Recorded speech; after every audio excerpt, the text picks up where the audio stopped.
Section 1. The beautiful mess continuity errors in the first 10 seasons.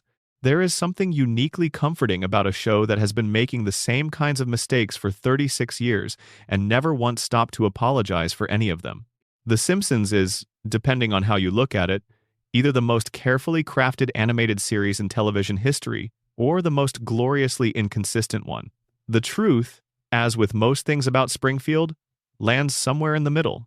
It is a show that hired Harvard graduates to write jokes about a cartoon family, that built an entire fictional universe with its own geography, its own political system, its own economy, and its own rules of physics. And then it broke every single one of those rules, repeatedly, sometimes within the same episode, sometimes within the same scene, and occasionally within the same shot. And we love it for that.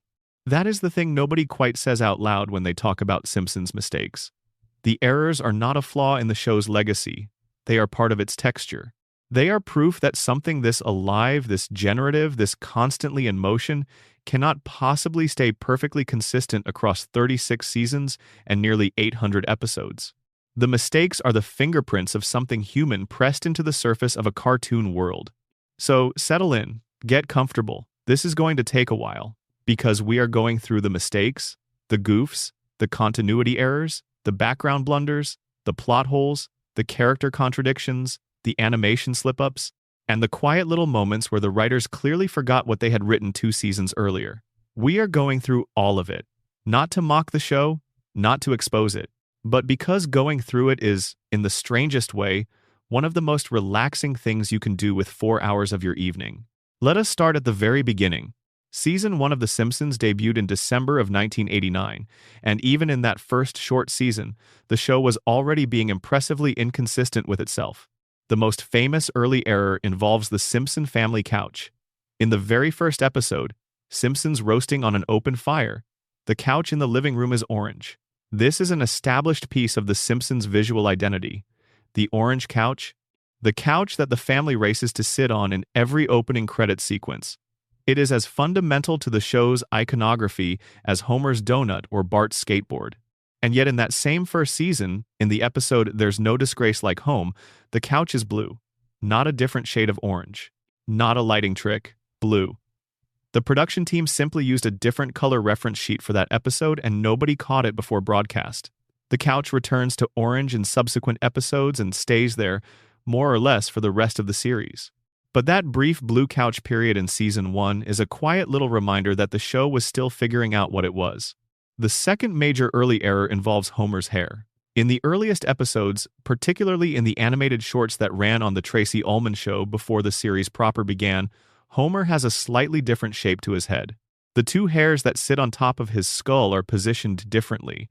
The curvature of his forehead is drawn with a slightly different angle, and the overall shape of his face is less settled. This is not unusual for a new animated series. Character designs stabilize over time as the production finds its rhythm. What makes it interesting is that you can actually watch Homer Simpson's face become Homer Simpson's face over the course of the first season. By the end of Season 1, he looks more or less the way he will look forever. But at the beginning, there is a version of him that feels slightly unfinished, like a sketch that has not quite committed to itself yet. By Season 2, the show had found its footing in most respects. The character designs were locked. The voice performances had settled into the rhythms we recognize. The writing had sharpened enormously, and the mistakes had become more interesting because now they were happening inside a more established world. Consider the episode Bart Gets an F, which opened Season 2 and remains one of the most emotionally resonant episodes the show ever produced. Bart is facing the prospect of being held back a year in school. He is genuinely frightened. He studies, he tries. He fails the test by a single point and bursts into tears, and it is one of the most surprisingly moving moments in the show's early run. And in the middle of all of this genuine emotion, there is a moment where the books on Bart's desk change between shots. Not dramatically, not in a way that affects the story. The pile of books on his left side becomes the pile of books on his right side between one cut and the next. It is the kind of thing you would never catch on a first viewing because you are too busy watching Bart fall apart over a history test. But once you know it is there, it is hard to unsee. This kind of object continuity error is the most common category of Simpsons mistake, and it is also the most understandable. The show uses thousands of hand-painted cells across a single episode. Keeping track of exactly where every object sits on every surface in every room across every shot is an enormous logistical undertaking. Objects get mirrored. Glasses of water appear and disappear between cuts. Papers shift across desks. Chairs relocate by a foot or two when nobody is watching.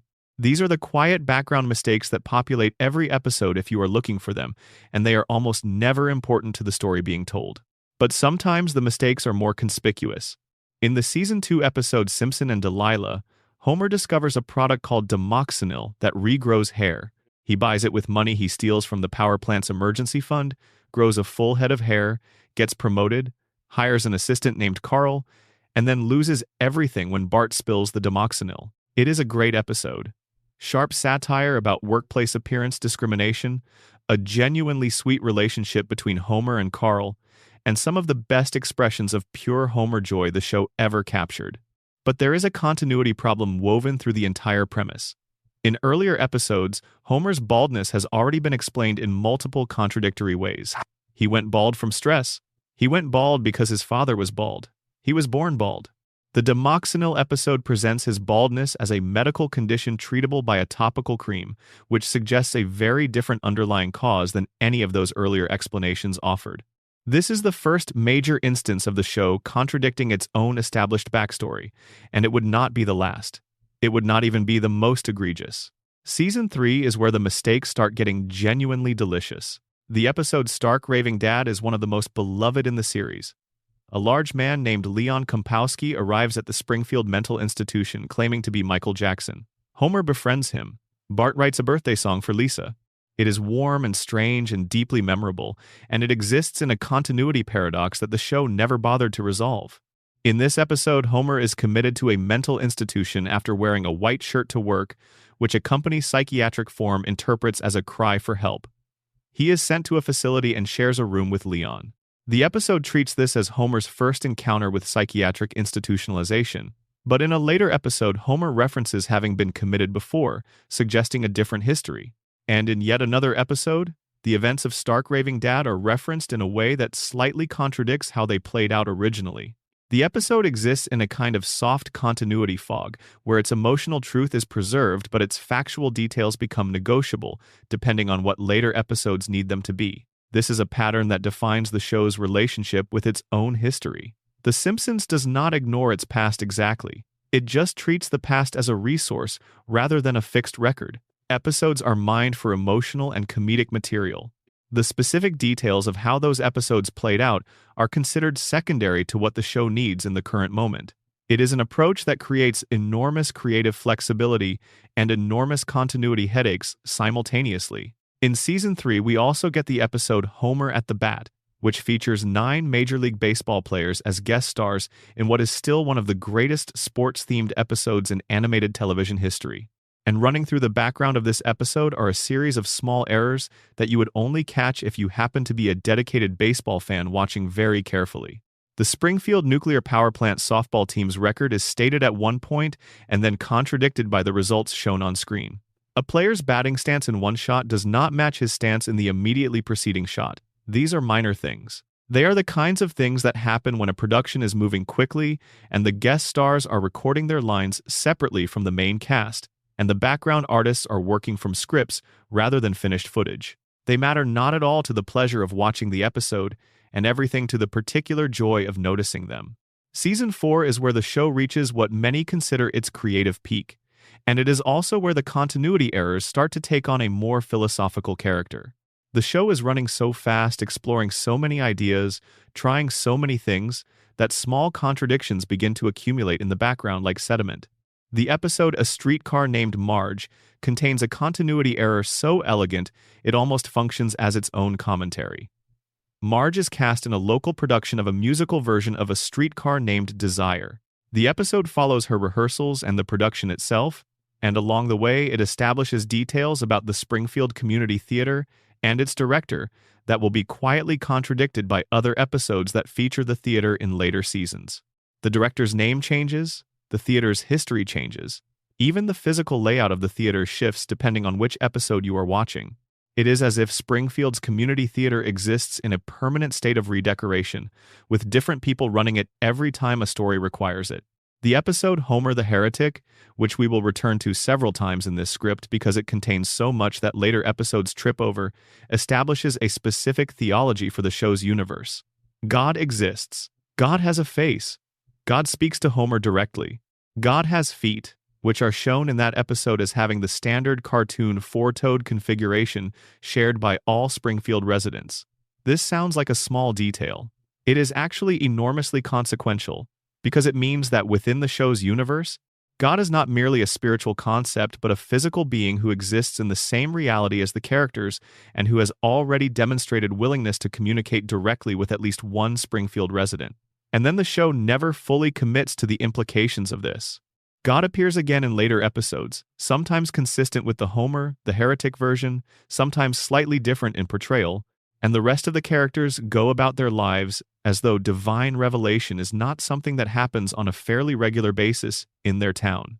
Season 5 gives us the single most analyzed continuity error in the show's first decade, and it lives inside the episode Cape Fear, which is the Sideshow Bob episode set to the musical stylings of the Cape Fear thriller format.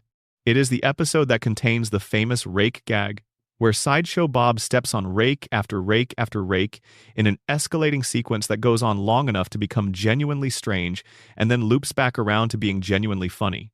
This gag is beloved.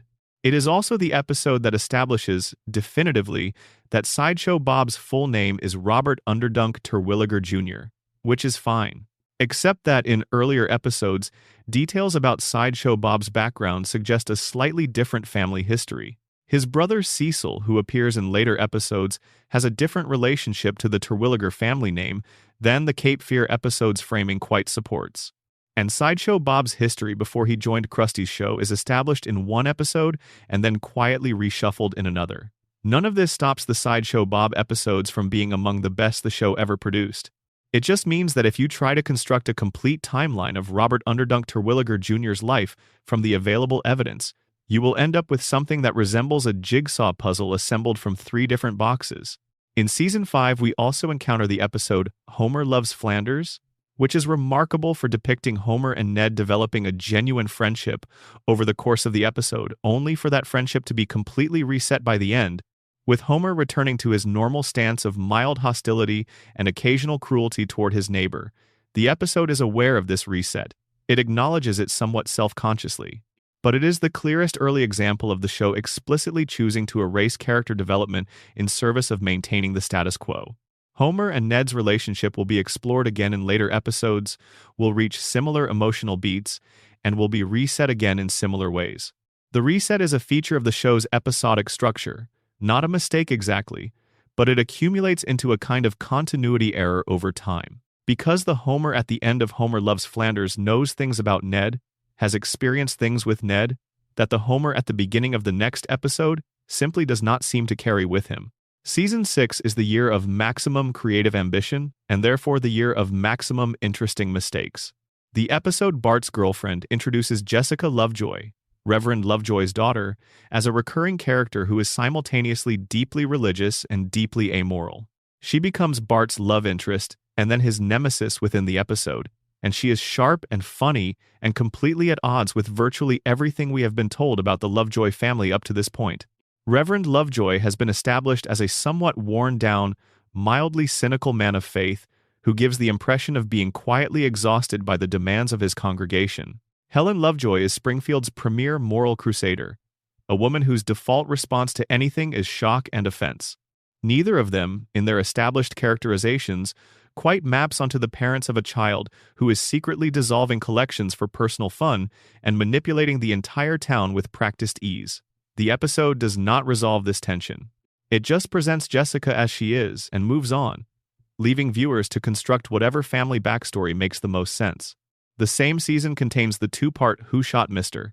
Burns, which we discussed at length in the transcript that inspired this script, and which is notable for containing continuity errors even within its own 2-episode structure. Details about the sequence of events on the night of the shooting, established in Part 1, do not perfectly align with how Part 2 depicts the same events from different angles. The physical layout of the area around the sundial changes slightly between the two episodes, and the exact sequence of who left the town meeting at what time is established in Part 1 and then presented slightly differently in the reconstruction scenes of Part 2. These errors did not affect the mystery's resolution, but they do mean that if you sit down to figure out exactly what happened that night based solely on the visual evidence in both episodes, you will encounter some moments where the geometry simply does not add up. Season 7 deepens everything. The episode Mother Simpson, which we also discussed in the source transcript, is one of the most emotionally serious things the show ever attempted, and it is handled with enormous care. And yet, even here, in this careful episode, there are small continuity slips. The year of Mona's disappearance, stated explicitly in the episode, creates mathematical problems when placed alongside what earlier episodes established about Homer's age at the time of his mother's absence. If you calculate backward from Homer's established age to the year Mona left, you end up with Homer being a slightly different age than the episode suggests he was. It is a small discrepancy, a year or two, but it is the kind of thing that accumulates across a show that has been establishing ages and dates for 6 seasons already. Homer's age itself is a continuity error that runs through the entire series like a persistent background hum. Homer was born in 1956. This is established clearly in early seasons. The show's present is always the viewer's present, which means that by the time we reach the mid-2000s, Homer should be pushing 50. And by the time we reach the mid-2020s, he should be approaching 70. Instead, Homer remains perpetually in his late 30s. His birth year quietly slides forward with each passing decade to maintain the illusion that he is middle-aged rather than elderly. By the later seasons, Homer's established birth year is no longer 1956. It has drifted forward to accommodate the floating timeline, which means that the Homer of Season 20 is technically a different person than the Homer of Season 1 in ways that have nothing to do with character development and everything to do with arithmetic. Season 8 is, for many fans, the last year of the show's golden age, and it is packed with the kind of confident, assured storytelling that comes from a production that has fully found its voice. It is also packed with mistakes, because confidence at that level of creative volume generates mistakes the way a running engine generates heat.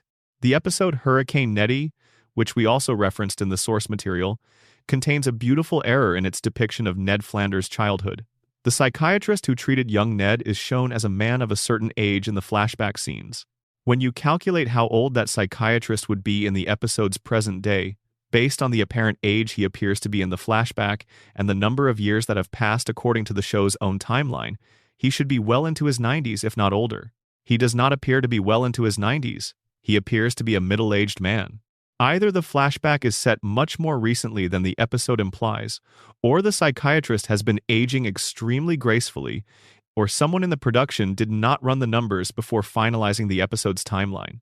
The episode You Only Move Twice, widely regarded as one of the greatest in the series, features Homer working for the villainous Hank Scorpio at the Globex Corporation in a town called Cypress Creek.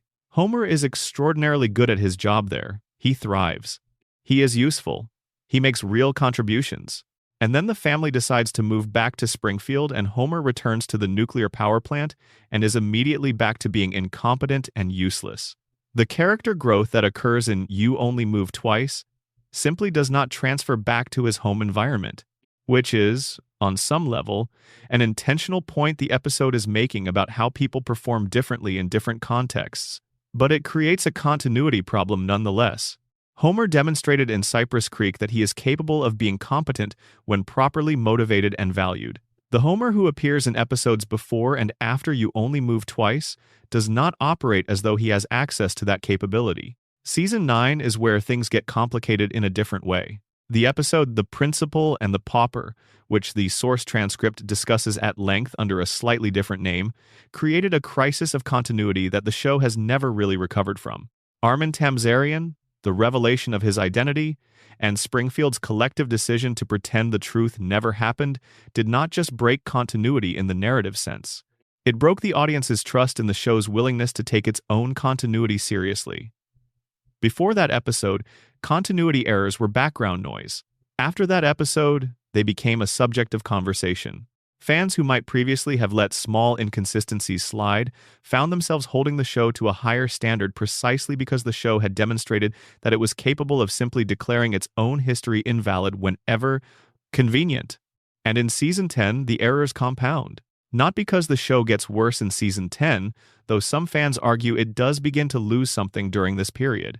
The errors compound because a decade of storytelling has created so many established facts, so many named characters with implied histories, so many places and events and relationships, that maintaining perfect consistency across all of it simultaneously is no longer possible for any writing room operating at broadcast speed.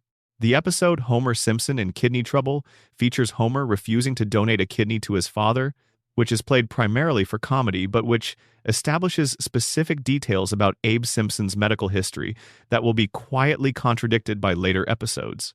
Abe's health status, the state of his relationship with the medical establishment in Springfield, the details of what he has and has not disclosed to his family about his physical condition.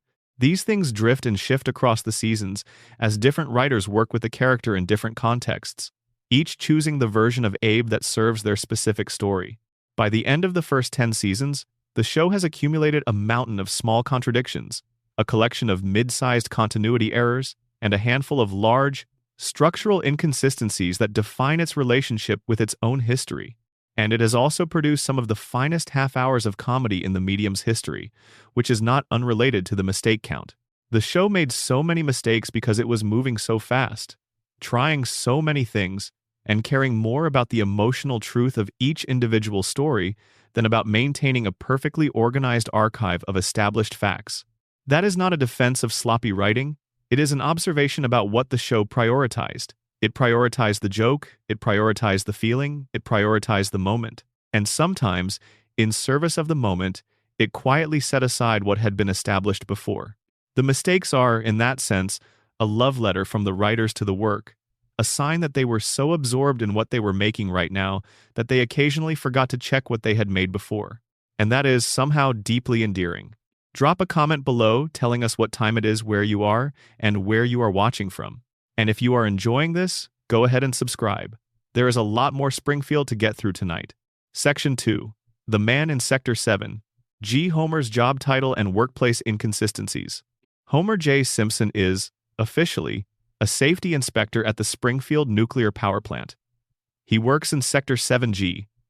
He has worked there for the majority of his adult life. He reports to Mr. Burns, who does not know his name. He is, by any reasonable assessment, catastrophically unsuited to his position and yet has never been permanently fired. This is one of the most consistent facts in the entire Simpsons universe. Homer's job at the plant is load-bearing. The show returns to it episode after episode as a source of comedy, plot, and occasional genuine pathos. The plant is where Homer works. That is settled. Except for all the times it is not settled.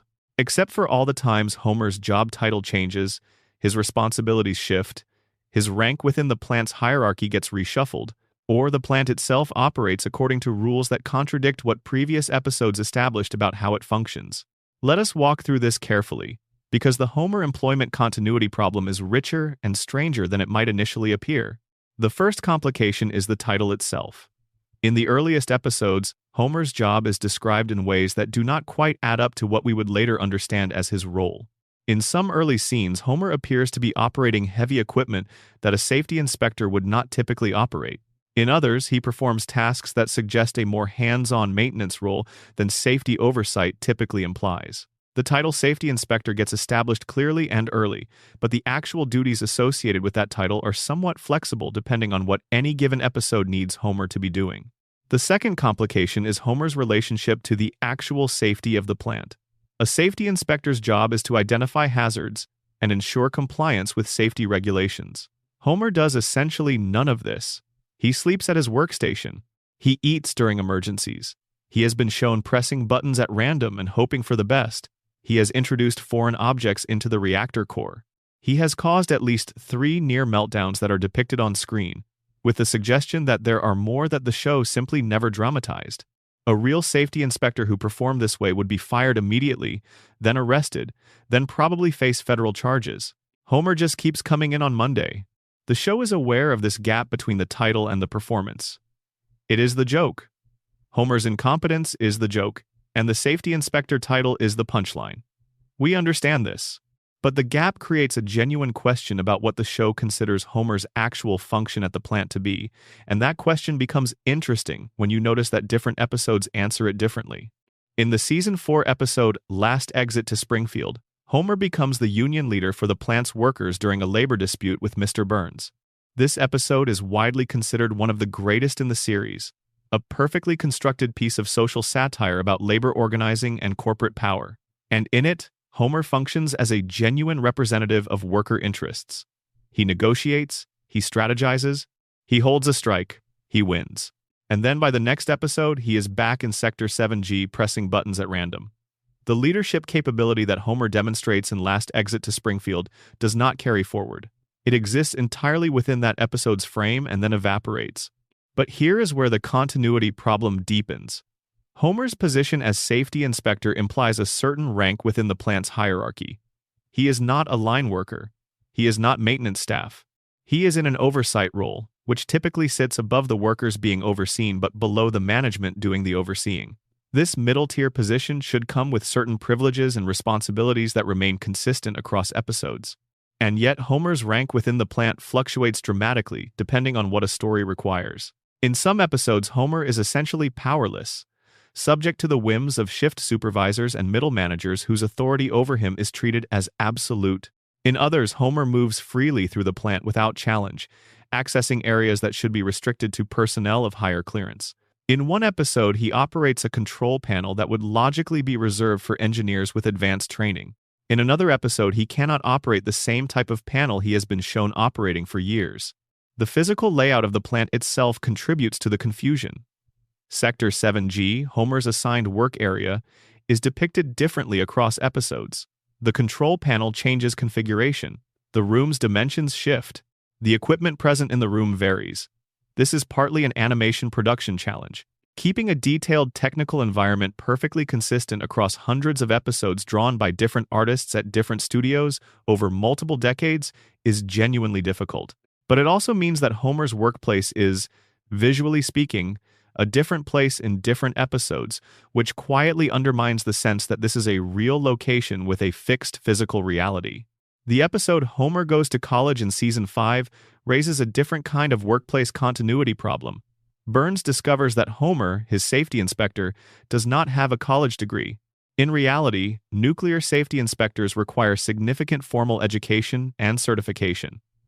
Burns, apparently unaware of this, insists that Homer get a college degree or lose his job. Homer enrolls in the local university. Hilarity ensues. And at the end of the episode, Homer does not actually complete his degree. He gets expelled. And then nothing happens. His job is not taken away. The requirement Burns established is simply forgotten. Homer returns to Sector 7G with the same credentials he had before, which is to say, apparently none that would qualify him for the position he holds. The Season 6 episode Bart versus Australia deepens the employment question from a different angle. Homer calls collect to Australia and runs up an enormous international phone bill. The plot spins out from there into international diplomacy and a kangaroo. But tucked into the episode's setup is a line about Homer's employment status at the plant that slightly contradicts what other episodes have established about his pay grade and benefits. The details do not align perfectly with the financial picture painted of the Simpson family in other episodes. Homer makes a certain amount of money at the plant. This is established early and referred to often as being a modest but survivable income. But the exact figures shift across episodes, and by the later seasons, the gap between what Homer apparently earns and what the Simpson family appears able to afford has become large enough that some fans have constructed elaborate theories about supplemental income sources just to make the math work. Now let us talk about the other jobs. Because Homer's job as safety inspector at the nuclear plant is not actually his only job. It is not even close to his only job. Across the show's run, Homer holds so many different positions in so many different industries that maintaining any coherent sense of his employment history becomes genuinely impossible. Homer has been a snowplow operator. He has been a food critic. He has been a Grammy-winning music producer. He has been a member of a barbershop quartet. He has been an astronaut. He has been a professional boxer. He has been a monorail conductor. He has been a country music manager. He has been a personal assistant to a megavillain. He has been a bowling alley employee. He has been a door-to-door salesman for a company that turns out to be a cult. He has been a church groundskeeper. He has been a trucker. He has been a detective. He has been a pretzel vendor. He has been a bodyguard. He has been a military consultant. He has been an inventor who invents something that prevents a national crisis. He has been a waffle company executive. He has been a missionary. He has been a golf caddy to a famous professional golfer. Each of these jobs is presented within its episode as a real departure from Homer's nuclear plant career. The show treats each one as a genuine change in Homer's life circumstances. And then by the next episode, he is back in Sector 7G. Some of these jobs last for a single episode. Others establish contracts, ongoing relationships, or career developments that logically should continue beyond the episode's runtime. The bowling alley job, for instance, creates financial and social implications that are simply not present in subsequent episodes. The Grammy-winning music career established in Homer's barbershop quartet should have a residual effect on Homer's cultural profile in Springfield, but it does not. He goes back to being anonymous the moment the episode ends. The astronaut episode is perhaps the most extreme example. In Deep Space Homer goes to space on an actual NASA mission. He is broadcast live across America. He saves the shuttle from destruction using a bag of chips. He becomes, momentarily, a genuine national hero. The events of this episode are depicted as real, non-dream, non-treehouse of horror events that happen to Homer Simpson. And then the next episode proceeds as though Homer is still the anonymous nobody working at a regional nuclear plant that he was before he went to space. There is no follow-up. There is no public recognition in subsequent episodes. There is no change in how Springfield residents treat Homer following his nationally televised heroism. He goes to space and saves a shuttle, and then comes home, and the show moves on as though it happened to a different person entirely. Compare this to how celebrity is treated in the real world. A person who went to space on a NASA mission and saved the shuttle from destruction would be recognized for the rest of their life. They would be on talk shows for years. They would receive endorsement deals.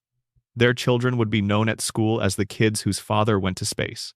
None of this happens to Homer. Springfield's collective memory simply does not retain it. The Season 7 episode King Size Homer examines Homer's weight in a way that creates another layer of employment continuity problems. Homer deliberately gains weight so that he can qualify as disabled and work from home. He reaches 315 pounds by his calculation, at which point he is technically disabled under the Americans with Disabilities Act, as the show interprets it, and can do his job remotely via a specialized computer setup. He works from home. He enjoys it. Burns comes to the house. Burns eventually forces Homer to return to the plant. And then subsequent episodes depict Homer's weight as fluctuating completely independently of this episode's established logic. Homer gets thin in some episodes. Homer is very heavy in others. The specific threshold of 315 pounds that king-size Homer established as the disability qualification point never comes up again, even in episodes where Homer's weight is a central plot element. The most persistent and philosophically interesting employment error in the show's history is the question of Homer's income.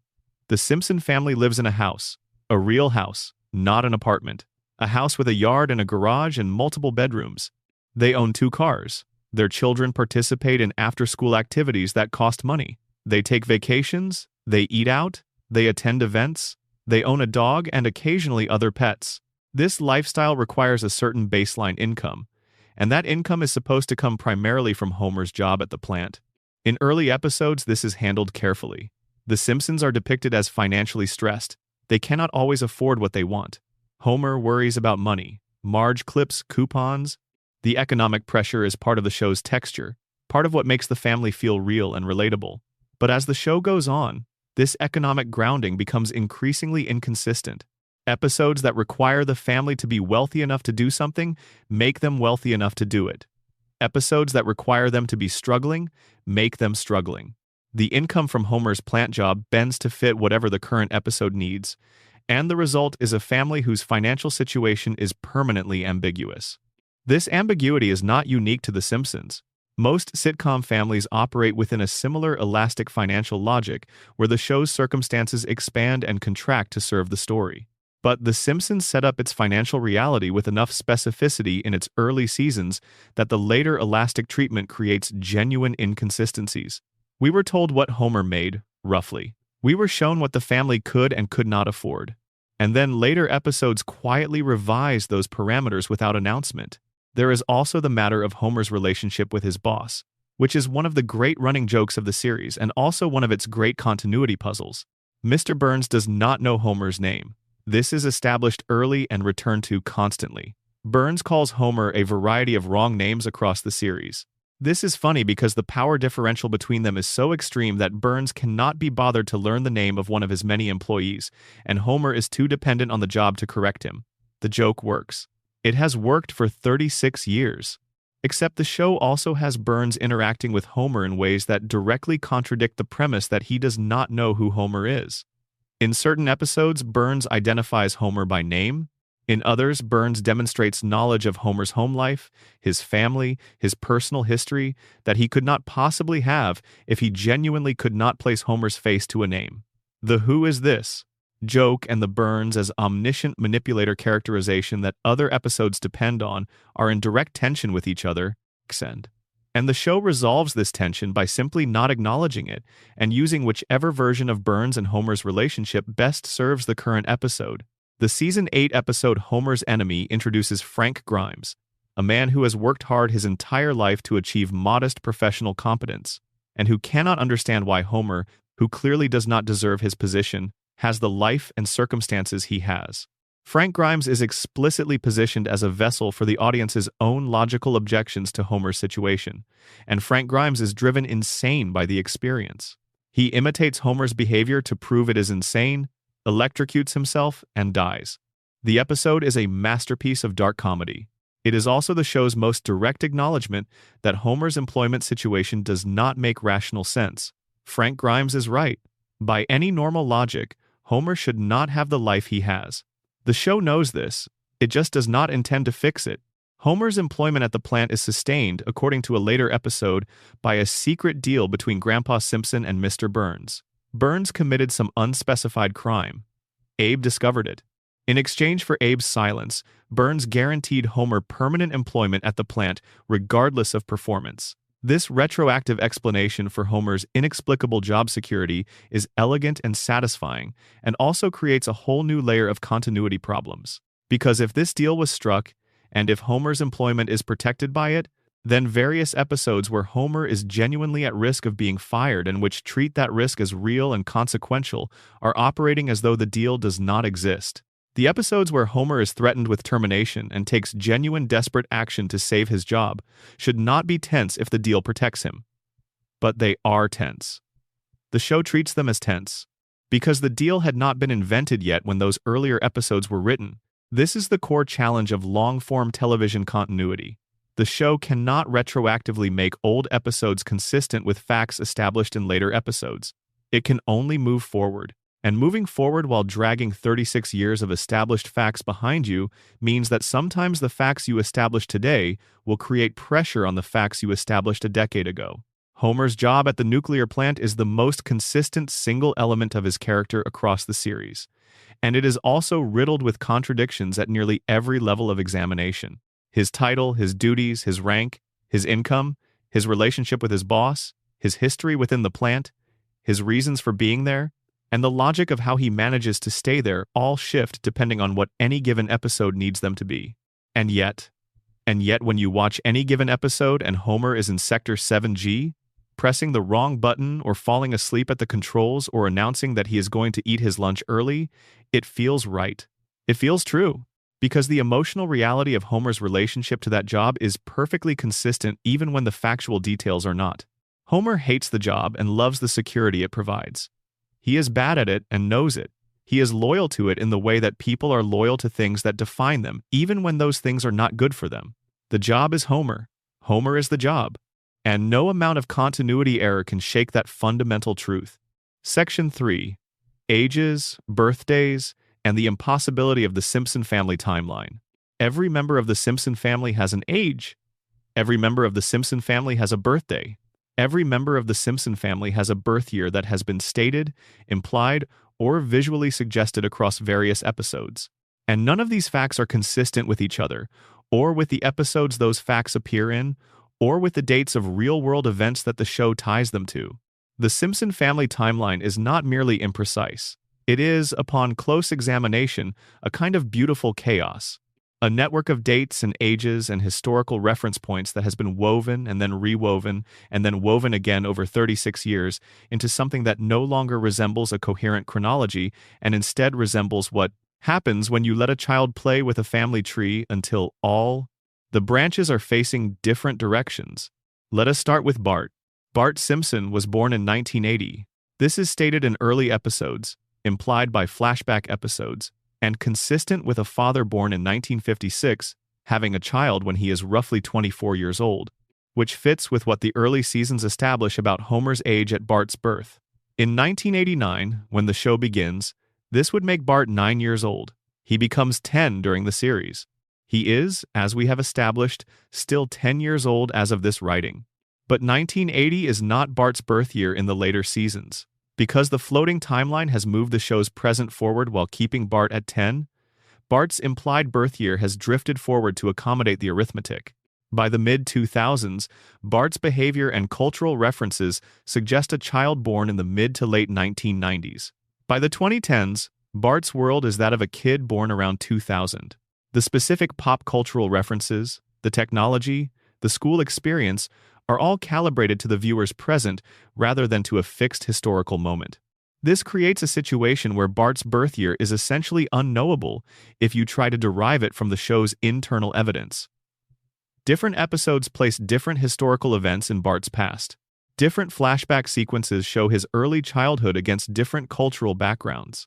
The Bart of Season 1 has a different historical origin than the Bart of Season 20, and neither of them has the historical origin that a strictly mathematical reading of the show's earliest established dates would produce. The same problem applies to Lisa, who was born 2 years after Bart in whatever year Bart was born in, which is unknowable, making Lisa's birth year unknowable squared. She is consistently 8 years old. She has been 8 years old for 36 years. The show established in at least one episode that her saxophone playing began at a certain age, which locks that event to a particular year in her personal history. But when you try to place that year in relation to real-world dates, it does not fit cleanly with any other established fact in the show's timeline. Lisa's saxophone acquisition is historically unmoored. It happened when she was 6, and 6 was some year, but what year that year corresponds to is genuinely impossible to determine.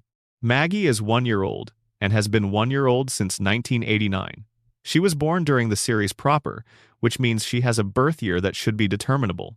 In Season 2, Marge becomes pregnant with Maggie, and Maggie is born.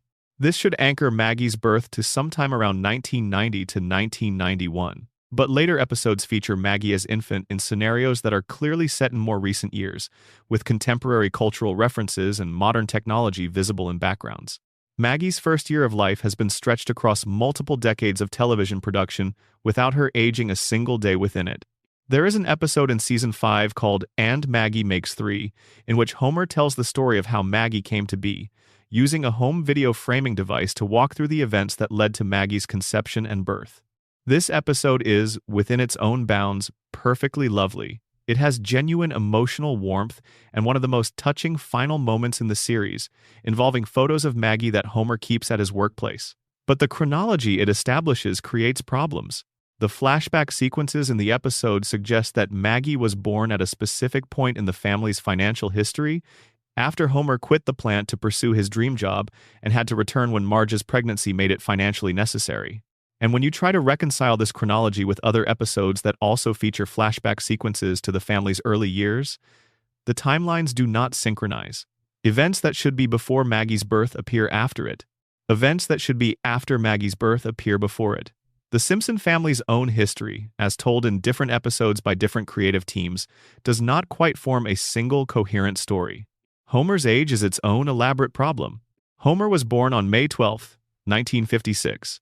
This is one of the most frequently cited specific dates in the show's history, and it has been contradicted by other evidence more times than almost any other specific fact the show has established. If Homer was born in 1956 and the show's present is always the viewer's present, then Homer should be in his late 60s by the mid-2020s. The show has addressed this not by giving Homer a new birth year exactly, but by simply not mentioning the birth year in later seasons, while also not mentioning that Homer is aging, which means that the show simultaneously maintains the 1956 birth year as a historical fact and treats Homer as a man in his late 30s. These two things cannot both be true, but the show requires them both to be true, and so they are. The episode The Way We Was is a Season 2 flashback episode showing how Homer and Marge met in high school. It is set in 1974, which is consistent with Homer being 17 or 18 in that year if he was born in 1956. The episode is beautifully realized, full of period-accurate detail, and it establishes the essential mythology of Homer and Marge's relationship with a tenderness that later seasons return to repeatedly. It also establishes that Homer and Marge went to Springfield High School in the early to mid-1970s, which means that in the show's original continuity, they were children of the 60s and teenagers of the early 70s. This has been substantially revised in later flashback episodes. I Do and I Don't, a later season episode that revisits Homer and Marge's relationship, places their early romance in a different decade with different cultural reference points. The show has also produced flashback episodes that place Homer's high school years against a background of grunge music and 90s culture, which is not possible if he was born in 1956. To reconcile the grunge-era Homer flashback with the 1956 birth year, Homer would have to have been approximately 35 to 40 years old during his high school years, which is not consistent with anything the show has ever established or intended. What happened is not complicated. The show needed fresh flashback material that would resonate with younger audiences. The writers chose cultural touchstones from the decades most familiar to their current viewership. They set Homer's youth against those touchstones without recalculating what birth year that implied, because the birth year was not something they were actively tracking. The result is a version of Homer's past that is emotionally coherent but chronologically impossible. Grandpa Abe Simpson has an age and birthday problem that makes Homer's look simple by comparison. Abe has been depicted as a World War II veteran, which the show has committed to consistently across many episodes. This is one of the most stable facts about his character. He served. He was there. He sometimes cannot tell the difference between things that happened during the war and things that are happening now, but his veteran status is established bedrock. World War II ended in 1945. A young man who served in that war, old enough to be a soldier but young enough to still be functional in the show's present, would have been born somewhere between 1920 and 1928, making him somewhere between roughly 95 and 105 years old by the mid-2020s. Abe is depicted as a very old man, but not as a centenarian. He moves slowly, he is forgetful, he falls asleep constantly, but he is not depicted with the kind of extreme, advanced age that these numbers should produce. The show handles this by simply not doing the math on screen. Abe is old. He is very old. How old exactly is a question the show has never encouraged you to ask directly, because asking it directly would produce a number that does not fit the world the show is presenting. There is a specific episode, Grandpa vs. Sexual Inadequacy, in which Abe and Homer's shared history is explored through a flashback to Homer's childhood. The era this flashback is set in, based on the visual and cultural cues, should correspond to the 1960s or early 1970s, which is consistent with Homer being a child during that period. But Abe in this flashback is depicted as a man in roughly his mid to late 30s, which would make him born in the early to mid-1930s. Someone born in the early to mid-1930s was between 12 and 15 years old when World War II ended. You can argue a 15-year-old could have been enlisted in the final desperate months of the war, but it is a stretch. The show has never tried to reconcile this tension. It just needs Abe to be a veteran, and it needs the Homer childhood flashback to be set in the 60s, and it lets those two requirements coexist without calculating what they imply about Abe's birth year. Marge's age is cleaner than Homer's, mostly, but it has its own complications. Marge was born on March 19th, a fact established early. Her birth year is subject to the same floating timeline drift that affects Homer's. But Marge's personal history has an additional continuity wrinkle that Homer's does not. Her hair. Marge's impossibly tall blue hair is one of the most recognizable elements of her design.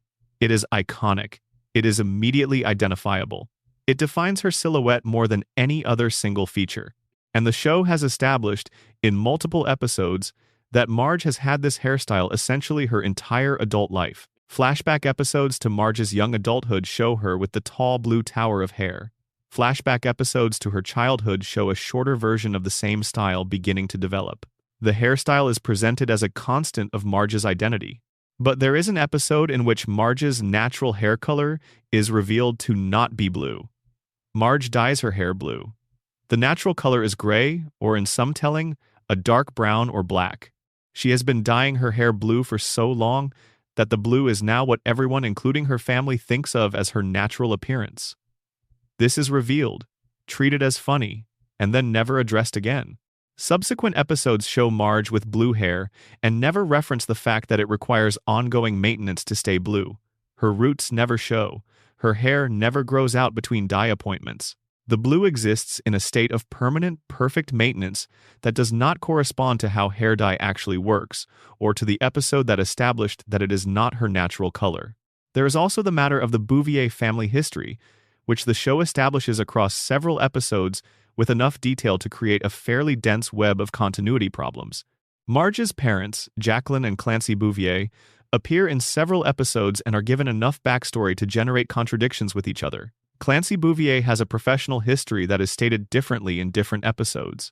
His health history, established in one episode where he has a heart condition, does not always seem present in later episodes where he appears with no sign of cardiac limitation. Jacqueline Bouvier's attitudes and values shift significantly depending on which writer is handling her character in any given episode, sometimes functioning as a supportive mother to Marge and sometimes as a cold or dismissive one, without any clear narrative reason for the shift. Marge's sisters Patty and Selma have birthdays and ages that are established as being the same as each other since they are twins, and those ages should be close to Marge's since they are depicted as being approximately the same generation. But the exact age gap between Marge and her sisters is presented differently in different episodes, sometimes suggesting they are older than her by a meaningful amount, and sometimes suggesting they are essentially contemporaries. The twins' own backstory, including their professional history at the Department of Motor Vehicles, their romantic histories, and the details of their relationship with Homer, are all subject to the same drift that affects most supporting characters. The broad strokes are consistent, the specifics vary. Bart's birth order relative to Lisa deserves its own moment of attention. Bart was born first, Lisa was born second. This is established clearly and consistently. What is not consistent is the exact gap between them. Bart is 10 and Lisa is 8, which implies a gap of approximately 2 years. But flashback episodes that show both children as infants simultaneously, or that establish the family at certain points in the past, sometimes depict Bart as much older than a 2-year gap would suggest when compared to Lisa's apparent age in the same flashback, and sometimes depict them as nearly the same age, which would not be consistent with a 2-year gap either. This is partly an animation challenge. Drawing two children who are supposed to be different ages but are both in the small child range is difficult to do with enough visible difference to communicate the age gap clearly without making the design feel forced. The show sometimes leans into the 2-year gap, and sometimes simply draws what looks good in the scene, and the result is a visual inconsistency in the siblings' relative ages across episodes. The episode Lisa's First Word is one of the most beloved in the series and one of the most chronologically problematic. It depicts the family during the period around Lisa's birth, with Bart as a toddler and Homer and Marge as young parents. The year this is set in is established through visual and cultural cues as the mid-1980s, which is consistent with the show's original continuity for the family's timeline. The episode establishes the circumstances of the family's move to their current house on Evergreen Terrace, which should anchor that event to the mid-80s.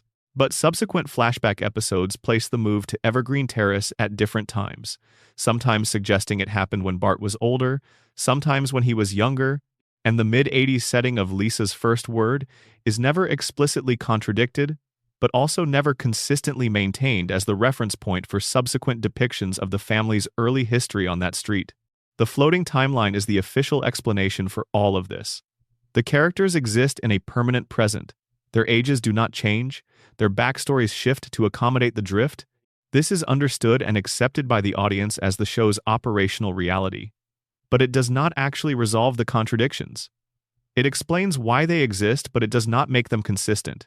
The Bart who was born in 1980 and the Bart who grew up in the 90s and the Bart who has cultural references to the 2000s are all the same character in the emotional sense and three different people in the chronological sense. None of this is the audience's problem to solve. The show does not expect us to solve it. The show barely acknowledges it exists. But it is there, layered through every episode that references the past, a quiet accumulation of irreconcilable dates and ages and historical placements that forms its own kind of archaeology. The longer you dig, the more interesting the contradictions become. And the clearer it is that the Simpson family's personal history is less a fixed record and more a constantly revised story that each new episode tells according to its own needs. There is something almost human about that. Most of us, if pressed, would find that our own family histories contain contradictions, dates that do not quite match, ages that seem wrong, stories that different family members tell differently. The Simpson family timeline is not a failure of continuity. It is an accidental mirror of how family history actually works, imperfectly remembered, differently emphasized, and revised with each retelling until the emotional truth survives intact, but the factual details have become their own kind of fiction. Section 4. The town that borders everywhere. Springfield geography errors episode by episode. Springfield, as we touched on in the section on theories in our source material, does not have a fixed geographic location. This is by design. The show's creators made a deliberate choice to keep Springfield's precise location ambiguous so that the town could feel universal, could feel like any American town, could feel like the town you grew up in no matter where you grew up. This is the official explanation, and it is true as far as it goes, but it does not fully account for the depth and richness of the geographic inconsistencies that have accumulated across 36 seasons. Because the show has not merely kept Springfield's state ambiguous, it has actively and enthusiastically contradicted every geographic clue it has ever offered, sometimes within the same episode, sometimes within the same scene. Let us go through this systematically. Springfield has a coastline. This is established in several episodes where characters visit the beach, where the town's harbor is referenced, where boats sail past Springfield in establishing shots. Springfield is a coastal town. Springfield is also in the interior of the country. Episodes feature surrounding farmland, mountain ranges, vast open prairie, and landscapes that do not exist on coastlines. Characters drive for significant distances in various directions without reaching the ocean. Springfield is a landlocked interior community. Springfield has mountains nearby.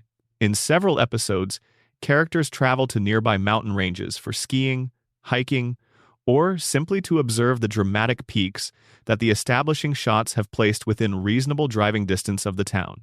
These are not gentle hills. These are proper mountains with snow-capped peaks and ski resorts. Springfield also has nearby desert. Episodes set in the wilderness around Springfield feature arid, sandy landscapes with desert plants and extreme heat that is inconsistent with being at the foot of a mountain range with significant snowfall. These two geographic features, significant mountains and significant desert, are not impossible to have in proximity to each other in the real American West. The Mojave Desert exists near the Sierra Nevada range, but Springfield is not consistently placed in the American West. Its other geographic features suggest the Midwest or New England or the South or the Pacific Northwest, depending on which episode you are watching. The show has given Springfield a river, a gorge, a harbor, a bay, a forest, farmland, mountains, desert, plains, and coastline. No real American town has all of these simultaneously. The physical geography of Springfield is a greatest hits compilation of American landscape features assembled without regard for which of them are geographically compatible. Episode by episode, the contradictions are specific and consistent in their inconsistency. In the Season 3 episode Flaming Moe's, Springfield is depicted as having a robust nightlife district with multiple bars and entertainment venues within easy walking distance of the Simpson house. In a different episode, the same neighborhood around the Simpson house is depicted as residential and quiet, with no commercial establishments nearby. The distance from the Simpson house to Moe's Tavern, which is established in early episodes as being a short walk, becomes a drive, then a short walk again, then somehow long enough that Homer needs to take a taxi, then close enough that Homer can stumble home on foot at 2 in the morning. Moe's Tavern is wherever the episode needs it to be relative to the Simpson house, which changes the implicit geography of Evergreen Terrace's surrounding neighborhood with each appearance. Springfield Elementary School's location relative to the Simpson house is similarly elastic. Bart and Lisa generally walk to school. The walk has been depicted as taking different amounts of time in different episodes, suggesting the school is sometimes very close and sometimes significantly farther away. The route between the house and the school, when shown, passes different landmarks in different episodes, some of which contradict each other's spatial relationship to the school and house. In one episode, the route to school passes a particular building on the right. In another episode, the route to school passes the same building on the left. Either the route changes or the building has relocated.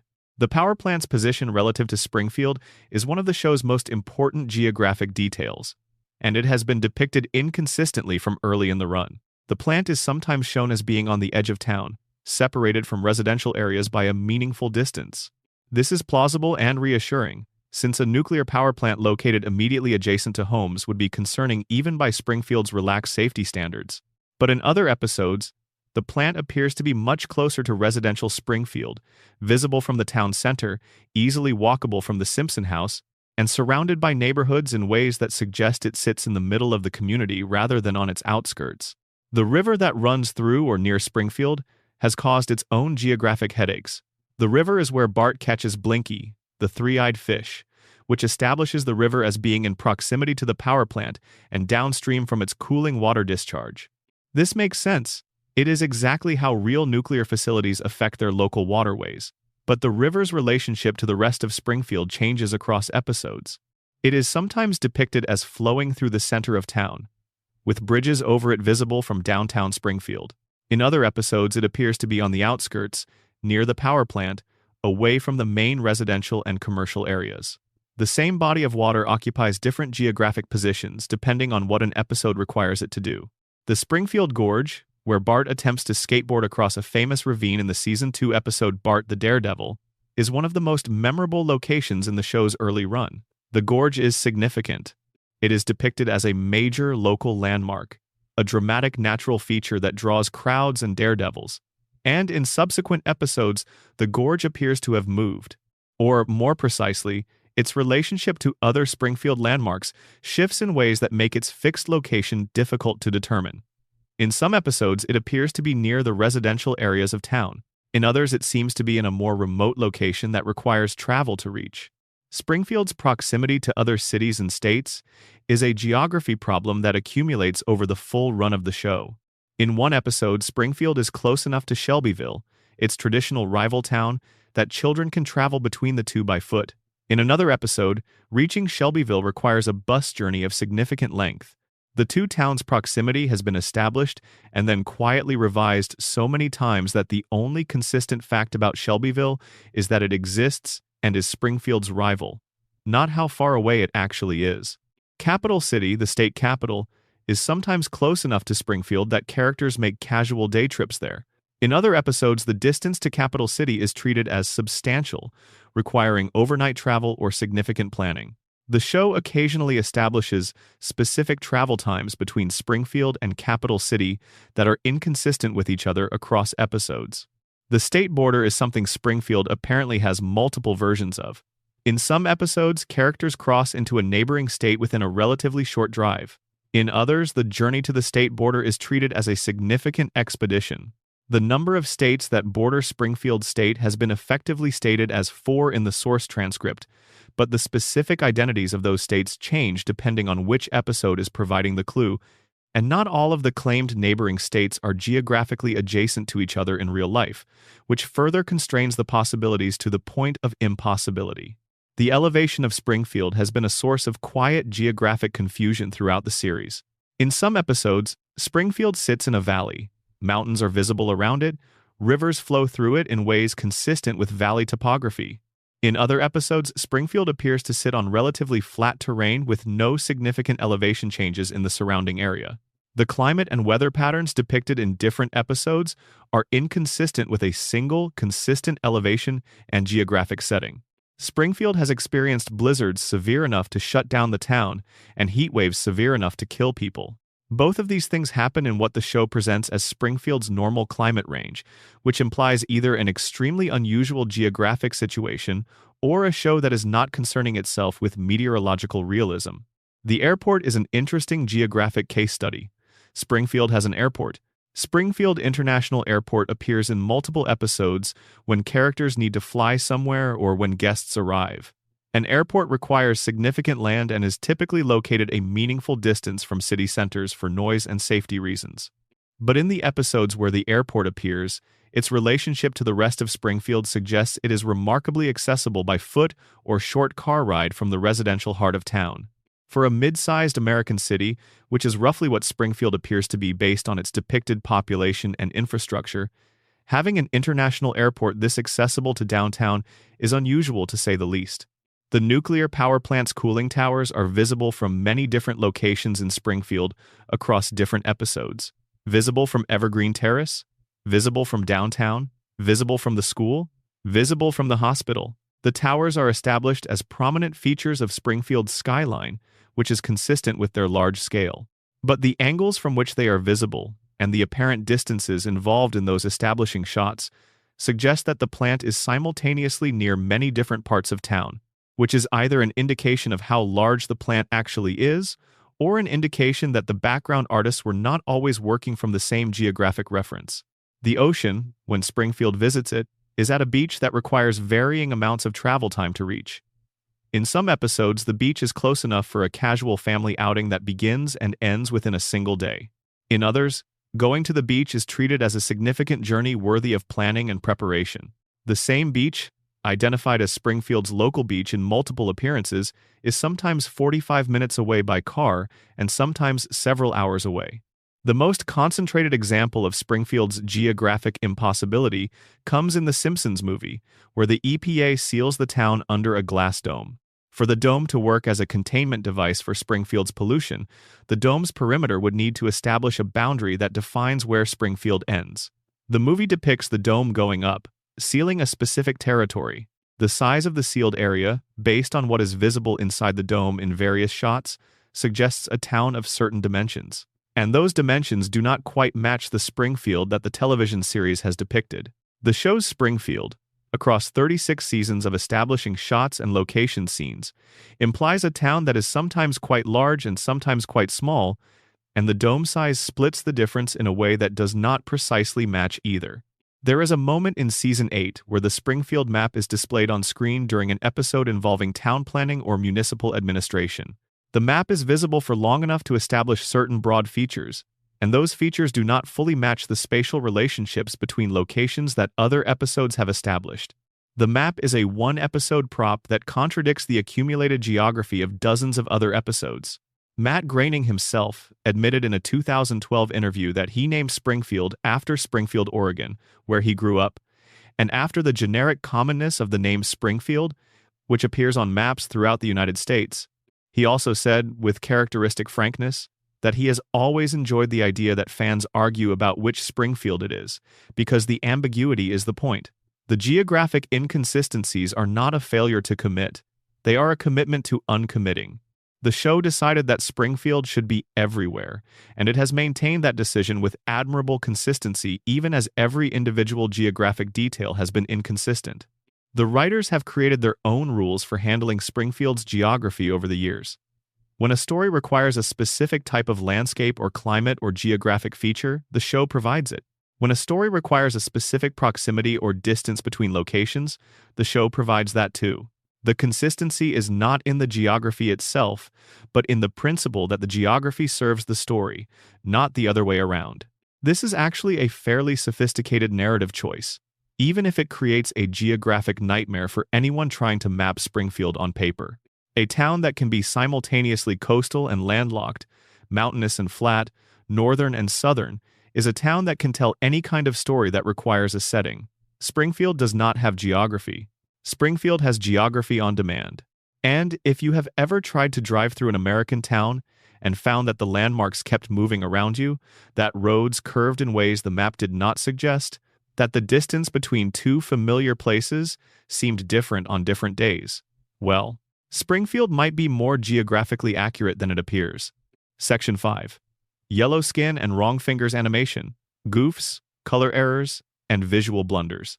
The Simpsons is one of the most visually distinctive animated series ever made. The character designs are iconic to the point of being shorthand for a certain kind of American cultural identity. When you see a yellow face with bulging white eyes and an overbite, you know immediately what you are looking at. You know what world it inhabits, what tone it promises, what kind of comedy is likely to follow. The visual identity of The Simpsons is extraordinarily powerful. It is also extraordinarily inconsistent, in ways large and small, across the entire run of the series. The most fundamental visual inconsistency is the one that the source transcript identified and that has fascinated fans for decades. The Simpson family, and indeed all residents of Springfield, are drawn with yellow skin. They have 4 fingers on each hand rather than 5. They have distinctive head shapes and eye configurations that deviate significantly from realistic human anatomy.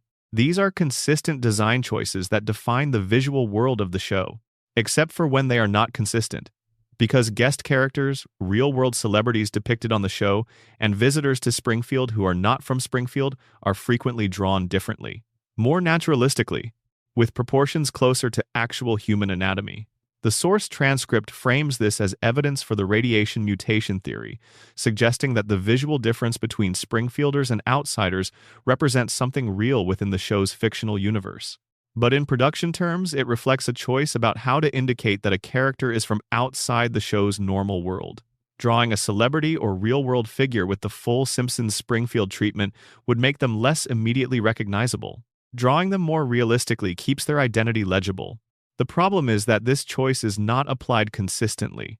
Some guest characters are fully Simpsonized, others are drawn more realistically, and the line between these two treatments is not always clear or predictable, which means the visual language of the show is sending signals that do not always have coherent meanings. The color errors are among the most noticeable animation mistakes in any given episode.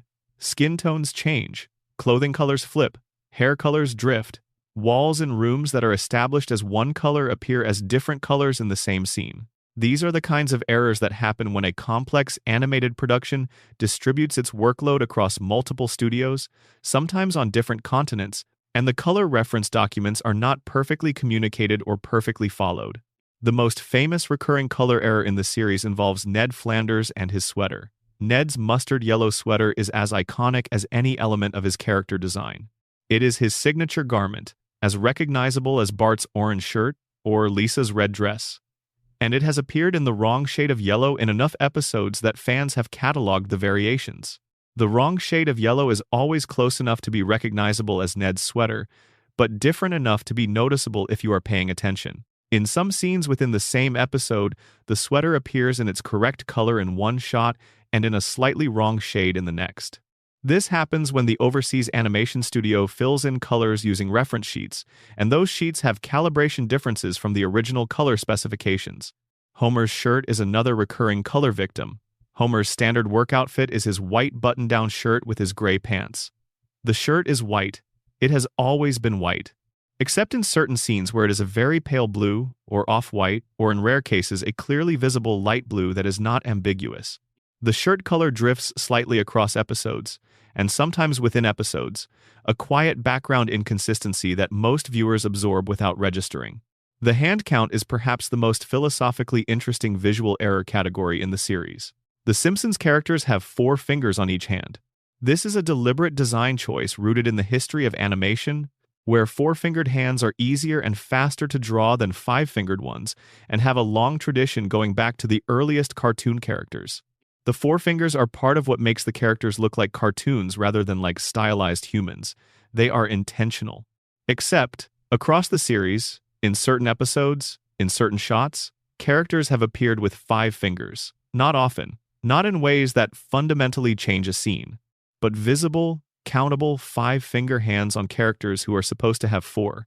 These are animation errors. Someone in the production pipeline drew the hand with 1 too many fingers, and the quality control process did not catch it before broadcast.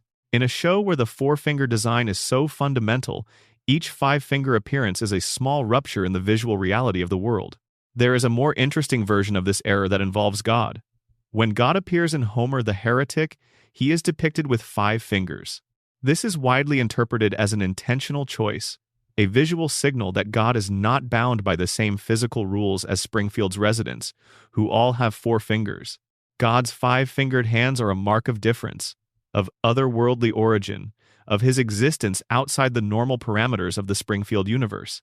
Whether this interpretation is correct or whether it is an animator making an error that happens to be readable as meaningful is genuinely unknowable from the outside.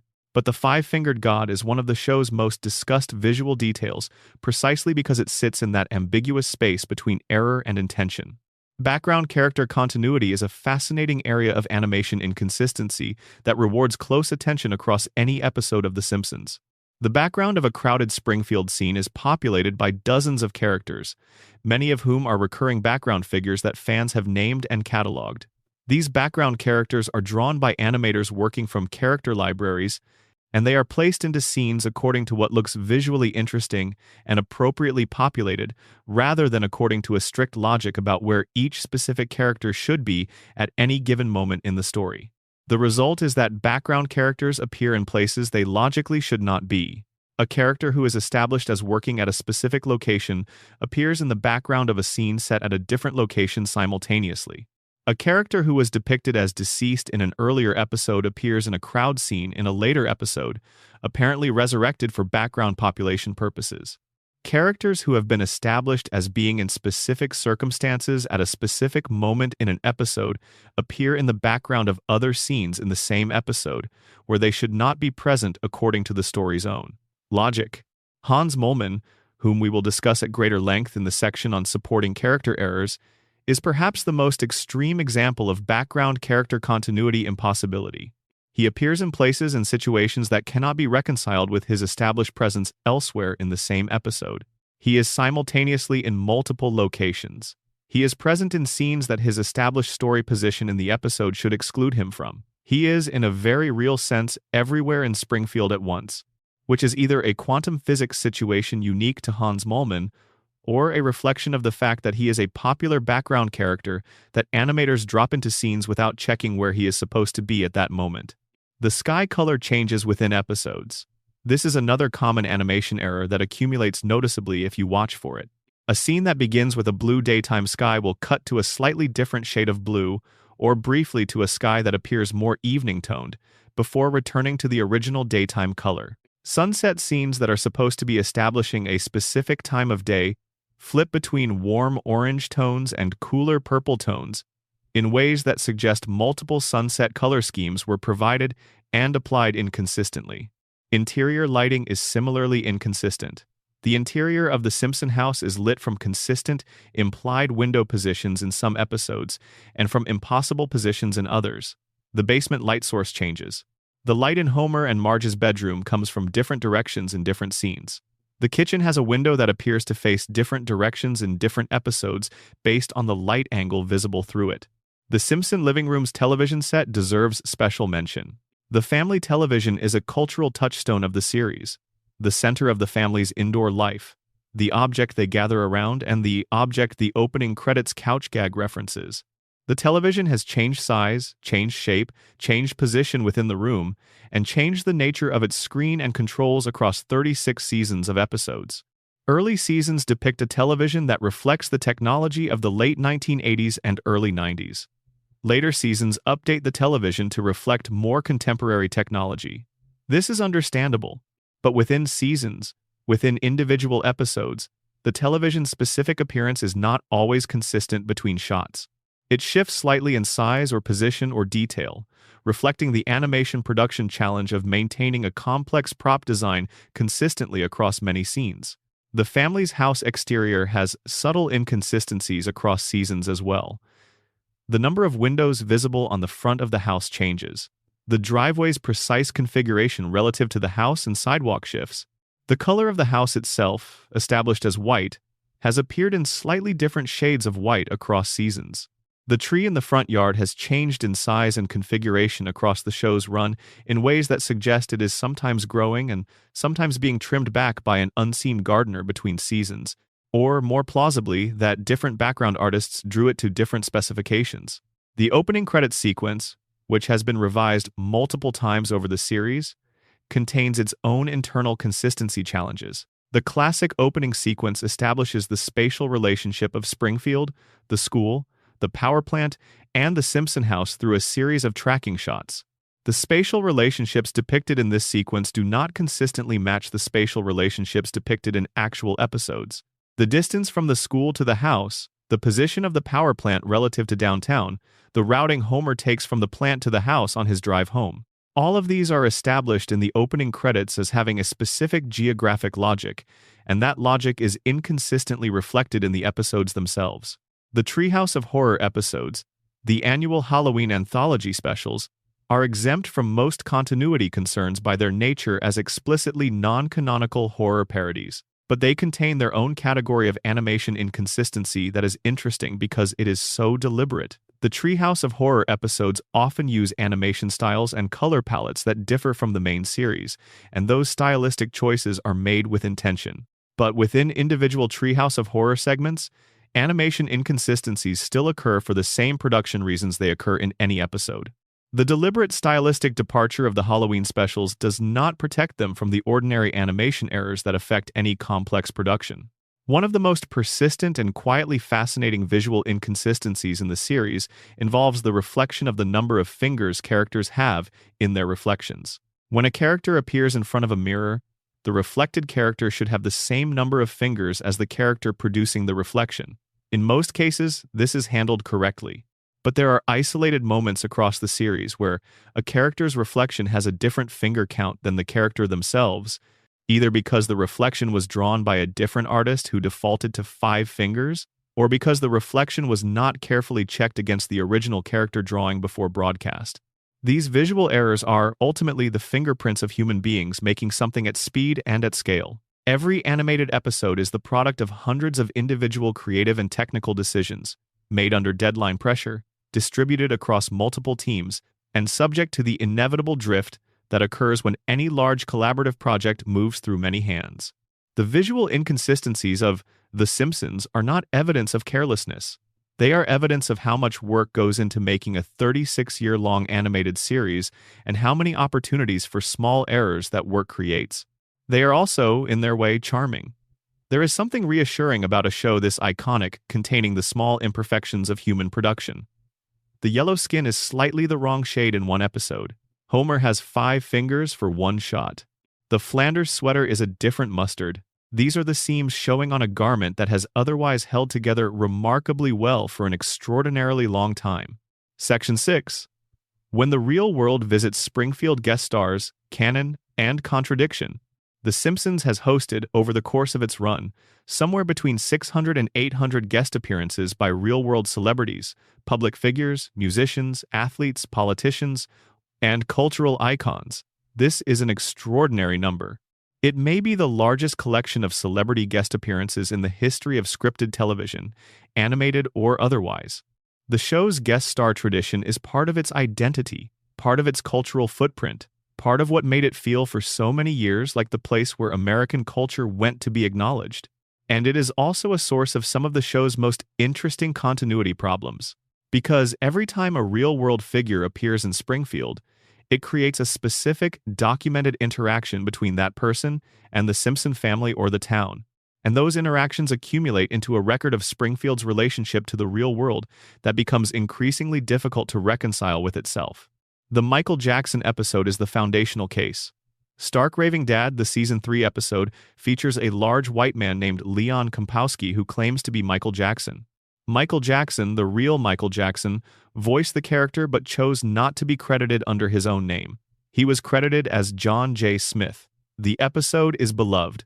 The birthday song at the end, Lisa, It's Your Birthday, is one of the most genuinely sweet moments in the show's run. And it creates an immediate canonical problem. Did Homer meet Michael Jackson or not? The episode presents Leon Kompowski as a man claiming to be Michael Jackson who is actually a large white man from New Jersey who has been institutionalized for this delusion. At the end of the episode, Leon admits that he is not Michael Jackson. He is Armin Tamzarian before Armin Tamzarian was Armin Tamzarian, a man inhabiting a borrowed identity. So, within the episode's logic, Homer did not meet Michael Jackson. He met a man pretending to be Michael Jackson, voiced by Michael Jackson, whose actual singing voice appears on the episode's musical numbers, despite the character being revealed as not actually Michael Jackson. The episode sidesteps this by having Leon acknowledge that Michael Jackson's music sometimes moves through him, which is the show's way of explaining why this non-Michael Jackson character sounds exactly like Michael Jackson.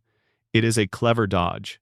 But it leaves Homer's canonical experience of Michael Jackson forever unresolved in a way that subsequent episodes never address.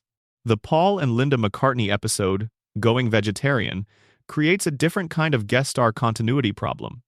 In this episode, Lisa becomes a vegetarian after befriending a sheep at a petting zoo. She faces enormous family and social pressure to abandon vegetarianism and eventually meets Paul and Linda McCartney, who are themselves vegetarians, and who give Lisa both validation and a recipe. The episode ends with Lisa committing to vegetarianism for life, which the show has actually maintained with impressive consistency. Lisa is a vegetarian in subsequent episodes. This is one of the rare instances of genuine, lasting character development in the series. But the McCartney appearance creates a question about Springfield's relationship to global celebrity. Paul McCartney is one of the most recognizable human beings alive. His appearance in Springfield should be an event of enormous local significance. And yet subsequent Springfield episodes do not treat Springfield as a town that has been visited by one of the Beatles. The McCartney's presence does not permanently alter Springfield's cultural profile.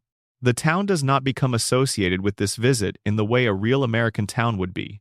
They simply came, they met Lisa, they left, and Springfield went back to being the anonymous American community it always is. This pattern repeats across virtually every guest appearance. The show brings in a famous person, has them interact with the Simpson family or with Springfield, and then the next episode proceeds as though that famous person never visited. The accumulated history of Springfield celebrity visits should make Springfield one of the most famous small cities in America. Instead, each visit exists entirely within its episode and leaves no trace in subsequent episodes. Michael Jordan's appearance in the Homer basketball episode should have changed how Springfield residents relate to basketball permanently, but subsequent episodes treat Springfield as a community with the normal relationship to basketball of any anonymous American town. Tom Jones's extended appearance in the Las Vegas episodes should create ongoing associations between the Simpson family and one of the most famous performers in the world. Instead, he disappears from their lives the moment his episode ends. The problem compounds when celebrities appear more than once. Several real-world figures have appeared in The Simpsons on multiple occasions, and those multiple appearances do not always form a coherent relationship history.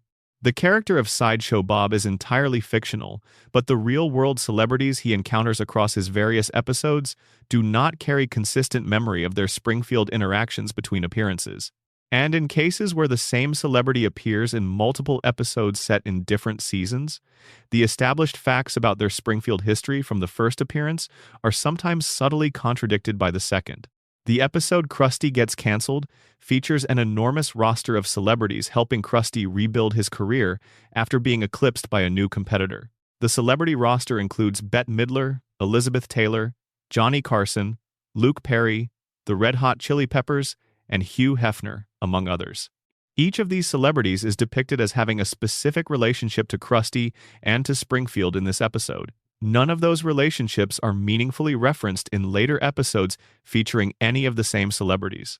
Elizabeth Taylor returns in later episodes, and her Krusty episode history is effectively non-existent from a continuity standpoint.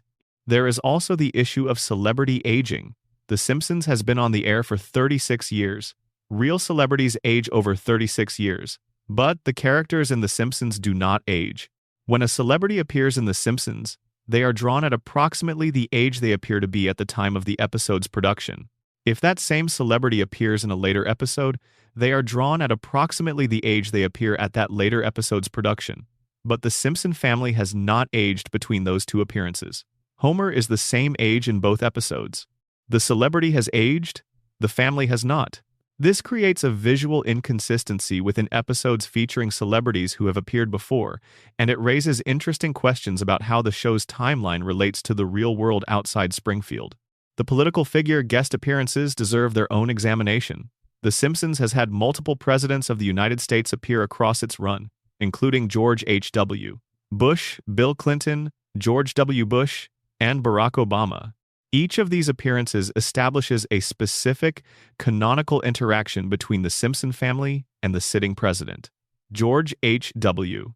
Bush, famously, moves in across the street from The Simpsons and has a feud with Homer. This is depicted as a real event in the show's continuity. And yet in subsequent episodes, The Simpsons do not live on a street with the legacy of having housed a former president. The neighborhood of Evergreen Terrace does not carry the reflected prestige of a presidential resident. The event happened and left no mark. The Barack Obama appearance, which takes place during his presidency, establishes that the Simpsons family and the president have a specific interaction. Subsequent episodes do not reference this interaction in ways that would alter the family's standing in Springfield society. Meeting the president should be a defining moment in any American family's life. In Springfield, it is just another Tuesday that gets forgotten by Thursday. Guest stars who die after their episode's production have a special category of continuity implication. Several actors and celebrities appeared in The Simpsons and subsequently passed away. Their episodes exist as records of their voices and their characters, but the show's relationship to those deaths is never addressed within the canon. The show does not acknowledge the passage of real-world time in ways that would require it to address the deaths of people who appeared as themselves within its universe. This is not a criticism. It is simply a reflection of how a show that exists outside of real time handles the reality that the real world has time in it. The recurring problem with famous musicians appearing in episodes is that the show often depicts them performing or recording in ways that establish specific musical history for the Springfield universe. When Aerosmith appears in the episode Flaming Moe's, they are depicted as playing Springfield in a specific context. When the Red Hot Chili Peppers appear, they perform in Springfield in specific circumstances. These are canonical events in Springfield's concert history. They are never referenced in subsequent episodes because concert history is not the kind of thing The Simpsons carries forward. But they accumulate into a version of Springfield that has had more famous bands play it than virtually any real American town of similar size. The guest star tradition also creates interesting problems around age. Several celebrities appeared in very early seasons of the show when they were young and at the height of their fame. If those celebrities appeared again in later seasons, the show would need to decide whether to age their animated version or keep them as they appeared in the original episode. The show generally draws celebrities to look roughly contemporary, which means that a celebrity's Springfield appearance aged while the Springfield residents around them did not. The visual world of later Simpsons episodes includes celebrities who are visibly older than the Springfield residents they interact with, which reinforces the sense that Springfield exists outside of normal time while the real world flows past it. Perhaps the most interesting aspect of the guest star continuity problem is what it reveals about the show's philosophy regarding its own universe. The Simpsons treats Springfield as a hermetically sealed world that touches the real world at specific moments during specific episodes and then seals itself off again. Real celebrities enter and leave. Real events are referenced and then forgotten. The show absorbs the real world when it is useful and excludes it when continuity would be inconvenient. This is operationally necessary for a long-running episodic series with no permanent serialized storyline. But it creates a version of Springfield that is simultaneously the most culturally connected town in America and the most isolated one. Section 7. Marge, Bart, and Lisa. Individual continuity breaks in the Simpson children and their mother. Marge Simpson has been the show's moral center for 36 years. She is patient, she is loving, she is principled, and she is occasionally given an episode's worth of genuine character complexity that deepens her considerably beyond the supportive wife role she could so easily have been reduced to. And across all of those episodes, the specific details of who Marge is, where she came from, what she has experienced, what she is capable of, and what she believes have been established and re-established in ways that do not always align. The most persistent Marge continuity issue is her hair. We have already touched on the revelation that her blue hair is dyed. But the hair continuity problem extends further than the dye question. Marge's hair tower has a specific height that varies noticeably across episodes.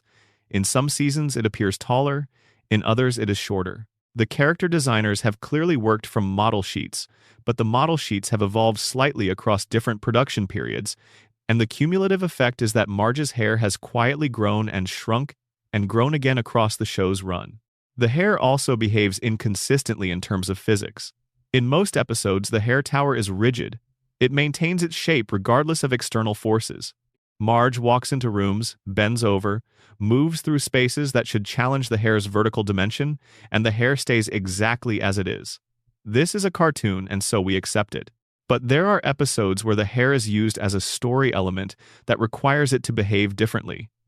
It falls, it collapses, it gets wet, it deflates.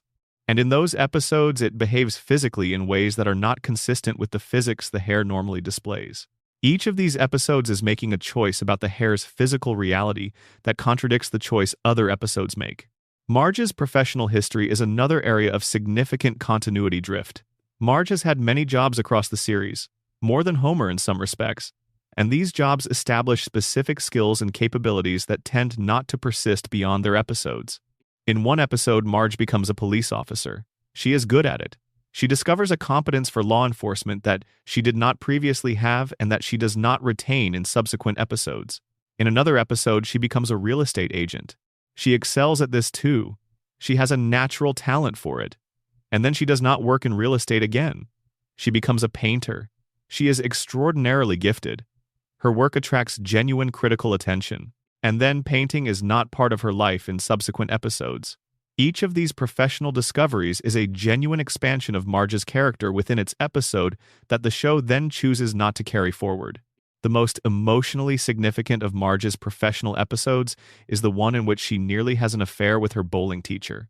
This is an episode that treats Marge's internal life with great seriousness, that gives her loneliness and her sense of being underappreciated real weight, that brings her to the brink of a genuine betrayal before stepping back. And then in subsequent episodes, the close call is not present in her relationship with Homer in any visible way. The emotional truth of that episode, the fact that Marge's marriage reached a point serious enough for genuine temptation, does not seem to have altered the baseline of her relationship with Homer in ways that later episodes reflect. There is also the matter of Marge's relationship with alcohol. The episode Marge V's, the monorail, is not relevant here, but the episode Marge in Chains is. This episode establishes that Marge has a problem with shoplifting while under stress, an episode that gives her a genuine vulnerability and moral complication. And the episode is followed by others in which Marge's shoplifting history either does not exist or is not referenced even in situations where it would logically come up. The shoplifting episode happened. It established something real about Marge. And then subsequent episodes did not build on it. The bottle episode, in which Marge's relationship with alcohol becomes a storyline, raises its own continuity questions. The episode depicts Marge developing a dependency on wine during a period of stress. The show handles this with genuine sensitivity and does not make it entirely a joke. But Marge's relationship with alcohol in subsequent episodes does not reflect having gone through this. She drinks socially in later episodes without any indication that she is someone who has had to manage a problematic relationship with alcohol. The story happened and then the character returned to baseline. Bart's continuity breaks are somewhat different in nature from Marge's, because Bart is positioned as an agent of chaos, in a way that makes his inconsistencies feel more in character. Bart does things and then does not do them again. Bart learns lessons and unlearns them. Bart develops and resets. This is partly a deliberate characterization choice. Bart is supposed to be an eternal misfit, permanently 10, permanently in trouble, permanently Bart. His inability to grow is part of who he is. But the specific facts of Bart's life are subject to the same drift as everyone else's. Bart's academic career is an interesting case study.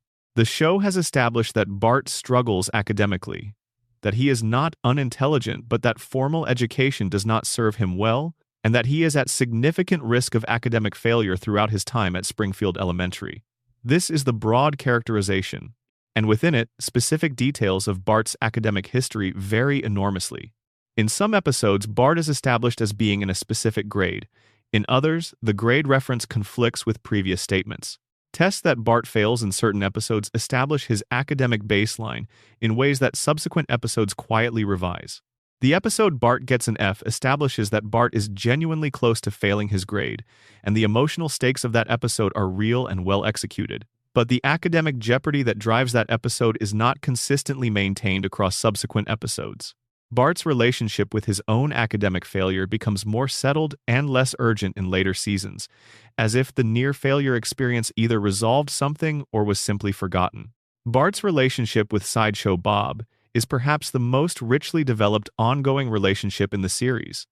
A multi-episode arc of attempted murder and resistance that spans decades of showtime. And even within this carefully developed relationship, the continuity has slips. Bob's motives and methods evolve across episodes, but specific details of what has already happened between him and Bart do not always match between the episodes that feature them. The exact nature of each previous attempted murder, when referenced in later Bob episodes, is occasionally described slightly differently than how it played out in the original episode. Bart's friendship with Milhouse is the show's most sustained relationship between two characters of the same generation, and it has its own continuity challenges. The exact history of their friendship, when it began, what its deepest bonds are built on, and what has and has not happened between them, is handled differently in different episodes. The episode where Bart and Milhouse's friendship breaks down and has to be repaired is treated as unprecedented within that episode, suggesting the friendship has never faced such a rupture before. But other episodes suggest prior similar ruptures that either are being ignored or that the episode in question has simply not taken into account. Lisa's continuity breaks are perhaps the most affecting, because she is the character whose integrity the show has been most careful to protect. Lisa is the conscience of the show. She is the one who asks the hard questions, who maintains principles under pressure, who sees Springfield clearly. The show has generally treated her characterization with more care than it treats the characterization of any other family member. And yet even Lisa has her inconsistencies. Lisa's vegetarianism, as noted in the previous section, is one of the show's most consistently maintained character facts. But Lisa's other deeply held principles are more variable. She is an environmentalist in some episodes, and not especially so in others. She is a feminist in some episodes, and the feminist dimension of her character is simply absent in others. She is a Buddhist in episodes that address her spirituality, and simply not a Buddhist in episodes that do not require it. The Buddhism, established in a later season episode, is an interesting case because it does appear in subsequent episodes with reasonable consistency, but it is not always present and is not always treated as a fundamental part of who she is. Lisa's musical ability is one of her defining characteristics. She plays saxophone. She is extraordinarily good at it. And the level of her skill, the contexts in which she plays, and the relationship between her playing and her identity are handled somewhat differently across episodes. In some episodes, Lisa's saxophone playing is the expression of her deepest self, the thing that allows her to communicate what she cannot say in words. In others, it is simply an activity she does, mentioned or shown without the weight it carries in the episodes that treat it as central to her character. The saxophone is always there, but what the saxophone means to Lisa varies. Lisa's intelligence has its own continuity complications. She is established as extraordinarily intelligent. Her IQ score has been stated in different episodes, and those statements are not always consistent with each other. The specific nature of her intelligence, whether it is primarily verbal, analytical, artistic, emotional, varies depending on what kind of story the episode is trying to tell. An episode that needs Lisa to be a brilliant musician foregrounds that aspect. An episode that needs her to be a scientific genius foregrounds that. An episode that needs her to be emotionally perceptive foregrounds that. She is capacious enough as a character to contain all of these dimensions, but the specific emphasis shifts in ways that can make different episodes feel like they are depicting slightly different versions of the same core character. Lisa's relationship with Springfield's social structures is also an area of inconsistency. She is depicted as having very few friends her own age, as being isolated by her intelligence and her values from the mainstream of her peer group. This is a consistent and often poignant aspect of her character. But in certain episodes, she appears to have established friendships with Springfield children that are never referenced in other episodes. Friends who exist for one episode and then disappear from the social landscape that Lisa inhabits. The friendlessness that defines her character in the episodes that address it directly does not fully account for the social connections she briefly exhibits in other episodes. Maggie's continuity issues are, given her limited range of action as an infant, more narrow but no less interesting. Her intelligence, as discussed in the source transcript, is established as extraordinary in certain episodes and simply not present in others. The oscillation between Maggie as secretly brilliant and Maggie as a normal baby is perhaps the most deliberate continuity inconsistency in the family, reflecting the show's desire to maintain Maggie as an ambiguous figure whose depths are only occasionally revealed. Maggie's physical capabilities are also inconsistent. She is generally depicted as having the limited motor skills of a 1-year-old, with occasional episodes where she demonstrates remarkable physical competence that exceeds what her apparent developmental stage would permit. The show wants her to be both helpless enough to be a baby and capable enough to save the day when necessary, and it achieves both by simply applying whichever version of Maggie's physical capability the current scene requires. What unites Marge, Bart, and Lisa's individual continuity breaks is the fundamental approach the show takes to character consistency. The show is committed to the emotional truth of each character. The feelings, the relationships, the fundamental identities of these three people are maintained with considerable care across 36 years. But the specific facts that make up those identities are tools that can be adjusted in service of the current story. The broad characterization holds. The details are negotiable. And the result is three people who feel consistently themselves in emotional terms and who have inconsistent personal histories in factual terms. This is, again, an accidental reflection of something true about real people. We are consistent in our deepest natures and inconsistent in the specific facts we report about ourselves. We contradict our own histories. We tell the same story differently on different days. We have characteristics that we emphasize in some contexts and suppress in others. Marge and Bart and Lisa are not perfectly consistent because no interesting person is. Section 8. The Man Who Glows and the Man Who Serves Him, Mr. Burns, Smithers, and Supporting Cast Errors. Charles Montgomery Burns is, as the source transcript established at length, one of the most elaborately constructed characters in the show's history. His age, his medical condition, his history, his motivations, his relationship with power, his relationship with death, all of these have been developed across dozens of episodes with enormous creative investment. Burns is the show's most fully realized villain, a figure of genuine menace and occasional pathos who has been doing horrible things to Springfield for 36 years. He has also been doing contradictory things to Springfield for 36 years, in ways that create a remarkably rich tapestry of continuity errors for such a carefully drawn character. Let us begin with Burns's age, which is the most fundamental fact about him, and the one most subject to revision. The show has stated, implied, or shown evidence for Burns being born at various points in the late 1800s. Some episodes place his birth as early as 1881. Others suggest the mid-1890s. Still others, working backward from specific events, Burns is established as having lived through, produce birth years in the range of 1890 to 1900. None of these birth years are consistent with each other. The show has established Burns's age as being over 100 years old without being precise about how much over 100, which gives it flexibility but also creates contradictions whenever a specific year is offered. Burns's service in World War II is established in multiple episodes and is a consistent fact about his character. But the exact nature of his service is presented differently across episodes. In some, he is depicted as having served in a military capacity. In others, his wartime role is more ambiguous, involving activities that may or may not have constituted formal military service. The specifics of his wartime history include the trillion-dollar bill he stole from the U.S. government, a detail that appears in one episode and is never fully integrated into the broader account of his financial history. Burns's relationship with his own financial history is itself a source of continuity complexity. The show has established that the Burns family fortune predates Burns himself, that he inherited substantial wealth that he has then grown through his management of the nuclear power plant and other enterprises. But the specific details of what Burns owned, when, and under what circumstances have shifted across episodes. In some episodes, Burns's wealth appears to derive primarily from the nuclear plant. In others, he has additional business interests that are briefly established and then forgotten. In certain episodes, Burns encounters financial difficulties that should have lasting implications for his net worth, but those implications are absent from subsequent episodes.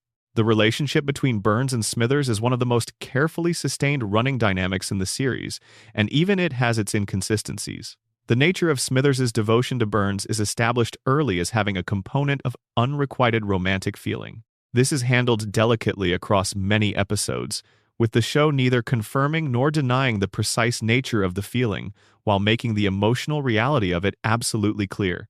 In later seasons, the show moved toward a more explicit acknowledgement of Smithers' sexuality, an evolution that was handled with some care, but that created mild continuity questions about earlier episodes where the same feeling was present but framed differently. Smithers' professional competence is established as being essentially total. He can do everything Burns needs done. He anticipates needs before they are expressed. He manages Burns' schedule, his medical treatments, his public relations, his business affairs, his personal logistics. He is, as the source transcript noted, essentially the infrastructure that keeps Burns alive and functioning. And this characterization is consistent. Smithers is consistently extremely capable. What is inconsistent is the specific range of his capabilities in any given episode, which expands or contracts depending on what the plot requires Smithers to be able to do or not to do. There are episodes where Smithers demonstrates capabilities he has not shown before, abilities that are new to his character within the episode and that do not appear again in subsequent episodes. And there are episodes where Smithers fails to accomplish things that his established level of competence should make easy for him, because the plot requires him to fail in order to create complications for Burns. The character of Wayland Smithers also has a history prior to his employment by Burns that is hinted at but never fully established in a coherent way. His father appears in one episode and is revealed to have been an important figure in an incident involving the early history of the power plant. This revelation creates implications about Smithers' family connection to the plant and his reasons for working there that are interesting and suggestive, but that the show does not develop further in subsequent episodes. The Smithers family history is introduced, given one episode of weight, and then largely left alone. The supporting cast of Springfield contains enough recurring characters that attempting to catalog all of their individual continuity errors would require a separate extended piece. But several of the most prominent recurring figures deserve attention for their particular patterns of inconsistency. Chief Clancy Wiggum has a professional history that contains several internal contradictions. His record of non-accomplishment as a law enforcement officer is a sustained joke across the series, but the specific reasons for his continued employment, the specific details of how Springfield's police department functions, and the specific nature of his authority and its limits are all presented differently across episodes. In some episodes, Wiggum has genuine, if limited, police skills that he simply does not apply. In others, he appears to have no relevant competence at all. His relationship with the law itself is depicted inconsistently, with certain episodes showing him taking legal procedure seriously and others depicting him as comfortably operating outside any legal framework. His son Ralph Wiggum is a character whose defining characteristic is a kind of cognitive innocence, a disconnection from normal reasoning that produces statements of beautiful, nonsensical wisdom. Ralph's level of this characteristic varies across episodes. In the episodes that feature him most prominently, Ralph is extreme in his disconnection from conventional thought. In episodes where he appears in the background or in minor roles, he is sometimes more conventionally functional, as if the production team forgot to apply Ralph's full characterization when he was not the focal character. Principal Skinner, after the revelation of his true identity as Armin Tamzarian, exists in a state of permanent continuity crisis. Every episode after the principal, and the pauper is technically depicting a man who is not who he claims to be, living inside an identity that was legally declared real, but factually stolen. The show, following the in-universe decree that the truth be ignored, simply continues to call him Skinner. But the awareness that he is Tamzarian is not fully absent either. Certain episodes after that revelation make subtle references to his identity that can be read as acknowledgments of the Tamzarian revelation, even as the broader show treats him as unambiguously Skinner. Skinner's relationship with his mother Agnes is one of the show's sustained comedic dynamics and also one of its more consistent character relationships. The nature of their relationship, the specific quality of Agnes's domination and Skinner's submission, is maintained across episodes with reasonable consistency. But the specific details of their shared history, the events of Skinner's childhood and military service and early career, are subject to the same drift that affects all established backstory in the show. Agnes herself is a source of continuity interest because her characterization has shifted somewhat across the series. In very early episodes, she appears as a relatively minor presence. In later seasons, she is given more screen time and a more developed personality, and that more developed personality is occasionally retroactively applied to how she appears in scenes that feel like they should predate her development. creating an inconsistency between her pre-development and post-development characterizations. Sideshow Bob's continuity across his many appearances is fascinating because he is probably the most carefully tracked recurring guest character in the series. The show clearly treats his episodes as having a shared continuity. They reference each other. They build on each other. His family members are introduced and maintained. His history with Bart is a developed, ongoing story rather than a series of independent episodes. And yet, even within this careful continuity tracking, specific details of previous Sideshow Bob episodes are sometimes subtly wrong when referenced in subsequent Bob episodes. The exact nature of his crimes, the precise sequence of events in certain past episodes, the specific words of certain past interactions. These occasionally appear in a slightly altered form when Bob refers to them in later appearances. The most famous Sideshow Bob continuity error involves his tattoo. Bob has a tattoo that in certain episodes reads DIE Bart DIE, and in others reads something slightly different. The tattoo's exact text and its placement on his body have been inconsistent across the various episodes that feature it, which is notable specifically because the tattoo is a recurring element of his characterization that the production team clearly intended to be consistent. Krusty the Clown has an entire parallel universe of continuity problems related to his real name and identity. Krusty's real name is Herschel Krustofsky. His father is Rabbi Krustofsky. His Jewish identity, his complicated relationship with his religious heritage, his estrangement from his father and their eventual reconciliation, all of these are established in one of the show's most acclaimed early episodes, Like Father Like Clown, and the specific details established in that episode are referenced in subsequent Krusty episodes with reasonable consistency. But Krusty also has a professional history that contains enormous inconsistencies. His television program, the specific format and content of his show, changes across episodes. Details of his financial history and his criminal record, yes, he has a criminal record, appear in ways that do not perfectly align with each other. His relationship with the entertainment industry, including his various agents, managers, and business associates, is established in different ways in different episodes. And his personal history, including the number of times he has been married, the extent of his substance abuse issues, the specific nature of his gambling debts, and the full catalog of his ethical failures, is assembled from episode-specific details that do not form a fully coherent biography. Apu Nahasapi Mapetalon at the Quickie Mart is the show's most controversial supporting character from a contemporary perspective, and his continuity is complex in ways that go beyond simple error into questions about how the show has handled and mishandled the character across his many appearances. His backstory, established in the episode Homer and Apu, is that he has a PhD from the Calcutta Institute of Technology and works at the Quickie Mart as a result of circumstances that are the subject of that episode. Subsequent episodes reference his educational background with varying levels of consistency. His family history, including the arranged marriage that produces octuplets in a later episode, creates a personal narrative that intersects with his established backstory in ways that require some creative reconciliation. The octuplets storyline is itself a continuity pressure point, because raising 8 children alongside running a convenience store creates logistical implications that subsequent episodes only sporadically acknowledge. Apu's family circumstances after the octuplet episode are referenced when relevant to a story and not referenced otherwise, which means that in many episodes Apu operates as though he has the same life he had before 8 children arrived simultaneously. Hans Moleman, as previously touched on, is perhaps the purest example of a supporting character whose continuity is deliberately non-existent. He dies and returns with no explanation because his purpose in the show is not to be a consistent character with a coherent life story. He is a recurring gag, a visual joke, a figure whose suffering is the punchline and whose revival is assumed. The show knows he is not a continuity character. He is a recurring bit, and that status makes him, paradoxically, one of the most honest characters in the show about what the show actually is at its core. A comedy that uses human figures as instruments of humor rather than as documents of real lives.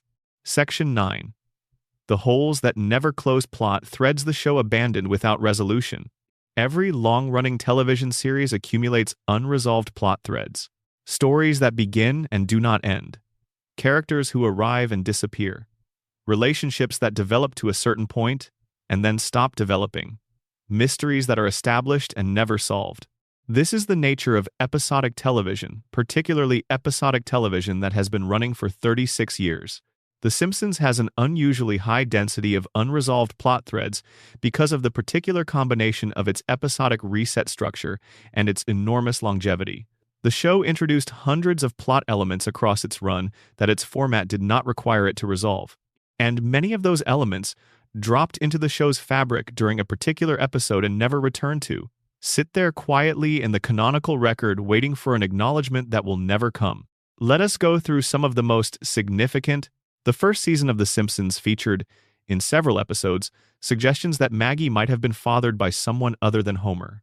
These suggestions were made in early episodes and were not explored at length, but they were present.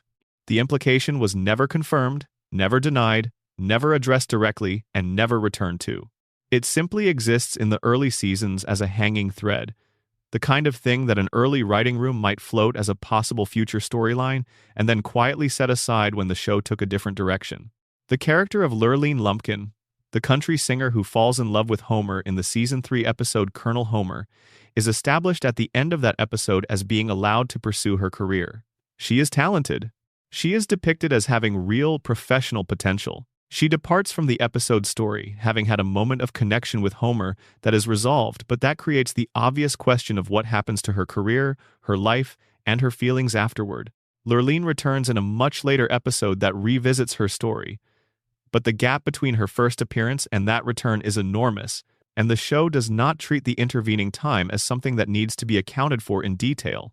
She exists in a kind of suspended animation between her appearances, her life narrative paused until the show finds a use for her again. The subplot in Season 5 involving the Springfield Mafia is introduced in a particular episode and given enough detail and character to suggest it is the beginning of something. Springfield has an organized crime presence. It has named figures. It has operations. The show dips into this world periodically across several seasons, but never fully develops it into a coherent, ongoing storyline.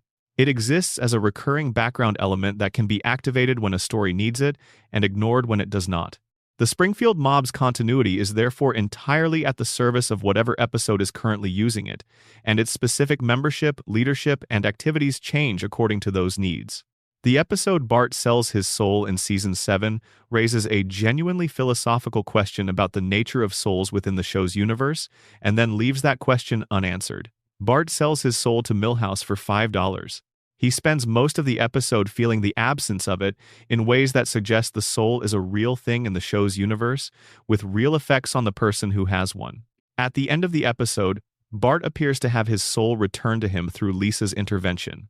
But the episode is carefully ambiguous about whether what happened was real within the show's universe or whether the effects Bart experienced were psychosomatic. The theological reality of souls in Springfield, established as a genuine question by this episode, is never revisited in a way that provides resolution. The show has established that Springfield has a nuclear plant, and it has established, across many episodes, that the plant has caused specific environmental damage. Blinky the three-eyed fish is the most visible example, but there are others: luminescent animals, contaminated water, mutated vegetation. The environmental damage is used as a recurring joke element, and as occasional serious plot material. But the show never addresses the logical consequence of this damage in a sustained way. There is never an episode where the accumulated environmental harm reaches a point of regulatory consequence that sticks. There is never a lasting legal action against Burns or the plant that changes anything. The environmental contamination is a permanent background condition that the show acknowledges and then chooses not to resolve, because resolution would change the fundamental dynamics of the world. The relationship between Homer and his half-brother Herb Powell, introduced in Season 2's Oh Brother Where Art Thou, is one of the show's most emotionally complex pairings. Herb is Homer's half-brother, the child of Abe Simpson, and a woman Abe had a brief relationship with. Herb built himself a car company from nothing. Homer destroyed it by designing the worst car in automotive history. Herb lost everything. The episode ends with their relationship severed and Herb's life in ruins. Herb returns in a subsequent episode and rebuilds his fortune through the baby translator he builds, with Maggie's help. He and Homer reconcile. Herb's arc has a resolution, but that resolution creates the question of what happens to their relationship going forward. 2 episodes establish an incredibly emotionally loaded fraternal connection, resolve the main tension, and then the relationship simply does not continue in any meaningful way in subsequent episodes. Homer has a brother. His brother has a company. They have reconciled, and this is essentially invisible in the subsequent fabric of Homer's life. The mystery of who exactly Mr. Burns had killed and buried in the basement of the power plant is raised in the source transcript and is genuinely one of the show's most dramatic, unresolved threads. The skeletons are shown, no explanation is offered. The show moves on. This is not a dangling plot thread in the sense of a story that began and was not concluded. It is more like a detail that the show dropped into the world without intending to follow up on, a piece of dark world building that was used for a moment and then abandoned. But within the logic of Springfield's reality, those are real skeletons. They represent real deaths, and nobody has ever asked about them. The question of whether Springfield's water supply is genuinely contaminated and what the long-term health consequences are for the town's residents is perhaps the show's most dramatically important unresolved thread. The show has established, repeatedly, that the water is contaminated. It has shown the effects on wildlife. It has depicted the power plant's operational violations, and it has never addressed the public health crisis that this should constitute. There has never been a sustained effort to clean the water. There has never been a public health response that sticks. The contamination is a permanent background condition of Springfield's reality that is used for comedy and occasional plot, but that the show has consistently declined to resolve because resolving it would require dismantling or fundamentally changing the power plant, which is one of the show's most important settings. The Simpsons movie addressed the dome situation but did not provide any lasting resolution to Springfield's environmental problems. After the dome comes down, the immediate crisis is resolved. Springfield is rebuilt after the sinkhole, and then subsequent episodes do not reflect any lasting change in Springfield's environmental or regulatory status. The dome happened, the sinkhole happened, the EPA was involved, and Springfield's relationship with environmental regulation returns to exactly what it was before, with no sustained follow-through on the implications of a federal environmental action against the town. Bart's academic future is a thread that the show keeps picking up and putting down without ever reaching a resolution or a meaningful narrative conclusion. The stakes of Bart's academic failure are established early as being significant. The possibility of him being held back, of his future being constrained by his educational record, is treated as a real concern in certain episodes. But the show never commits to a trajectory for Bart's education. He remains in the 4th grade. He faces the same academic challenges in Season 20 that he faced in Season 1, which is either a floating timeline issue or an unresolved plot thread depending on how you look at it. The academic future of Bart Simpson is an open question that the show has been asking for 36 years without intending to answer. Lisa's college prospects are established as a source of concern in several episodes. The family's financial situation is not well suited to the Ivy League education that Lisa's intelligence qualifies her for. This creates real dramatic tension in the episodes that address it. But the long-term question of how Lisa will actually navigate this gap between her capabilities and her family's financial reality is never resolved within the show's floating timeline. She will always be 8 years old, which means she will always be years away from needing to solve this problem, which means the problem can always be raised and never has to be concluded. The storyline involving Homer's biological mother, Mona Simpson, which we discussed at length in the source transcript, has a resolution of sorts in the episodes covering her return and eventual death. But the implications of her activism against Burns's biological weapons program, the implications of her FBI fugitive status, the implications of what her illegal activities say about the legal liability of various Springfield figures, are all dangling threads that the show raised and did not develop. Burns ran a biological weapons program. This was stated clearly and treated seriously within the episode that revealed it. The existence of a private biological weapons laboratory in Springfield, run by the same billionaire who runs the nuclear plant, should have consequences that extend beyond the specific story of Mona's activism. It does not. The biological weapons program is established, used for one episode's purposes, and then set aside without the kind of investigation or consequence that its revelation would logically invite. The character of Sideshow, Bob's brother Cecil, introduced in the episode Brother from Another Series, establishes a second Terwilliger family member as a recurring figure in Springfield's world. Cecil has history with Krusty that predates Bob's history with Krusty. Cecil has professional ambitions and personal resentments that are established in that episode. And Cecil appears in subsequent episodes, but his appearances are not fully continuous with each other in terms of what he has been doing in the interim. Cecil exists in the same suspended animation between episodes that affects most supporting characters, his life story essentially on hold until the show has a need for him. The Springfield baseball team, the Power Plant softball team, and various other organized sports entities in Springfield have histories that are established in individual episodes and then abandoned. Rosters change. Seasons end without follow-up. Championships won in one episode are not the basis for subsequent episodes about the team's attempts to defend them. Sports continuity in Springfield is entirely episodic, which means that every sports episode starts from a relatively clean slate, regardless of what earlier sports episodes established.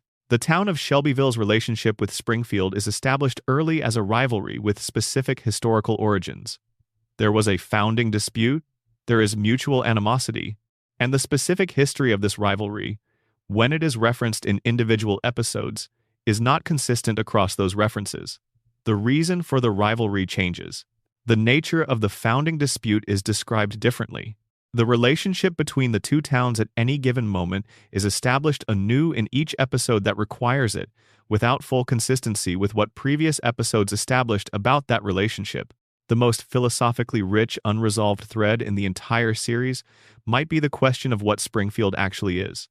Is it a real American town that simply happens to have impossible geography and an unusual concentration of misfortune?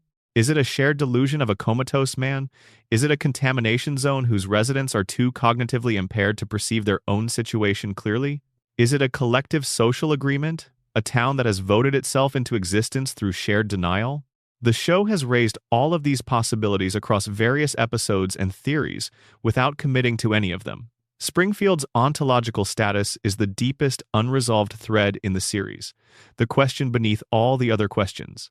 And it will never be answered because the answer would either confirm or deny decades of fan interpretation, and either outcome would be less interesting than the permanent ambiguity the show currently maintains.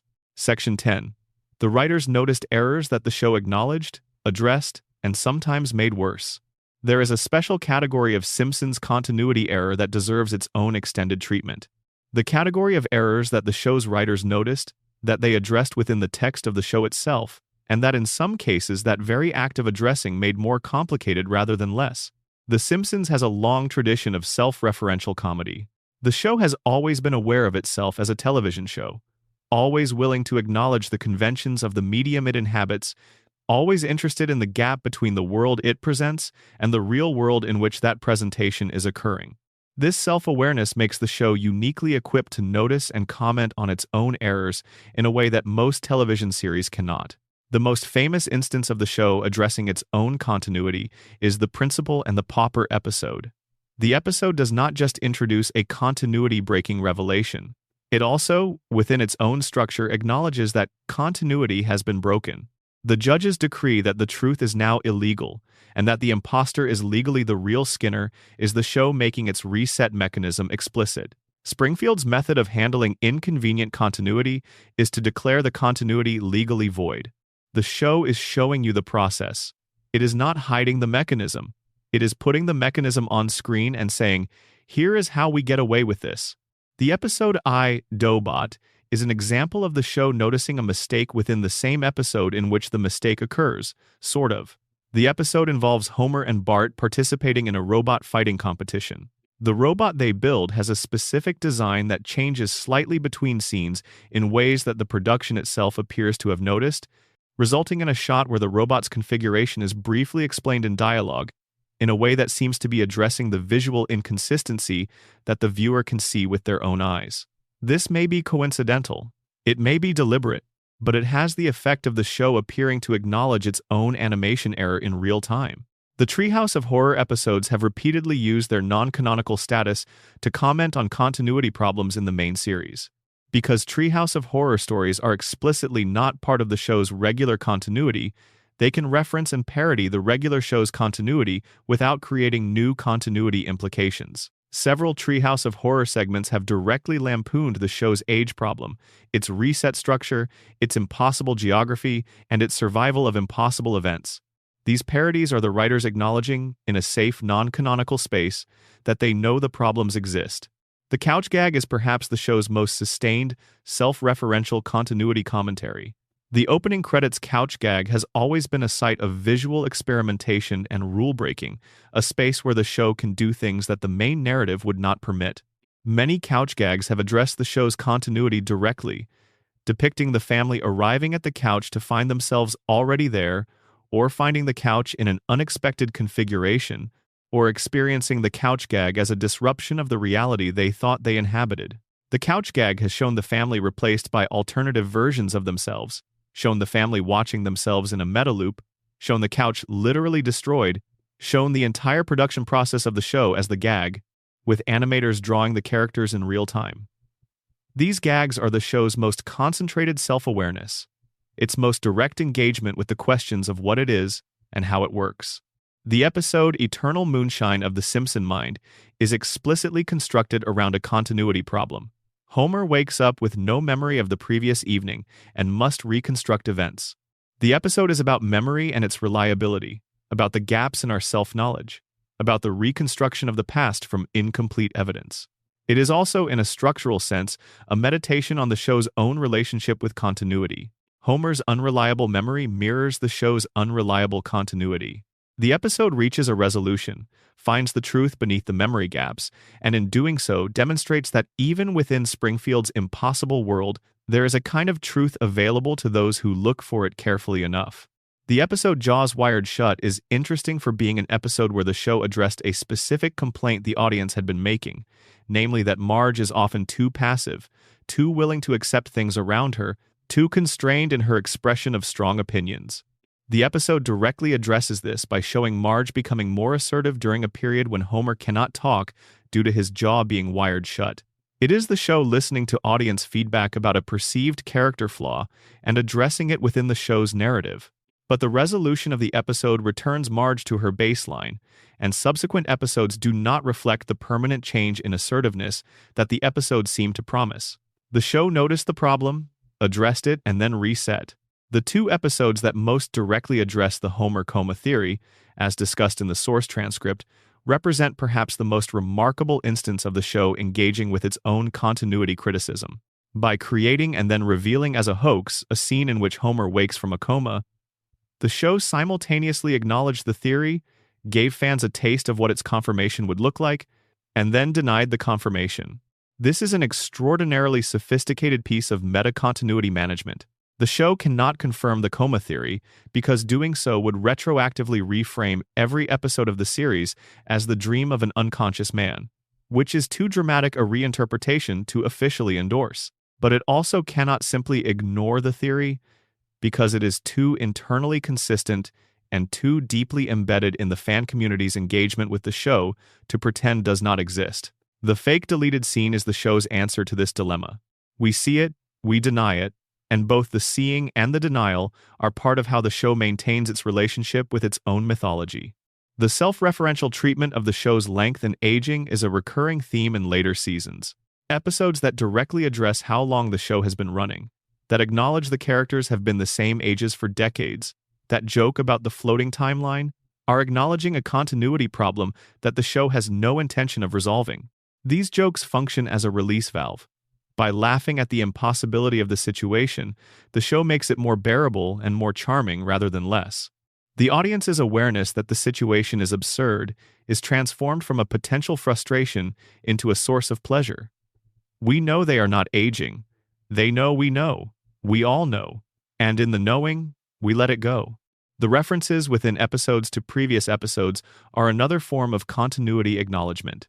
When a later episode makes a joke that requires the audience to remember a specific earlier episode, it is both a reward for longtime viewers and an implicit acknowledgement that the show's history is a resource that can be mined.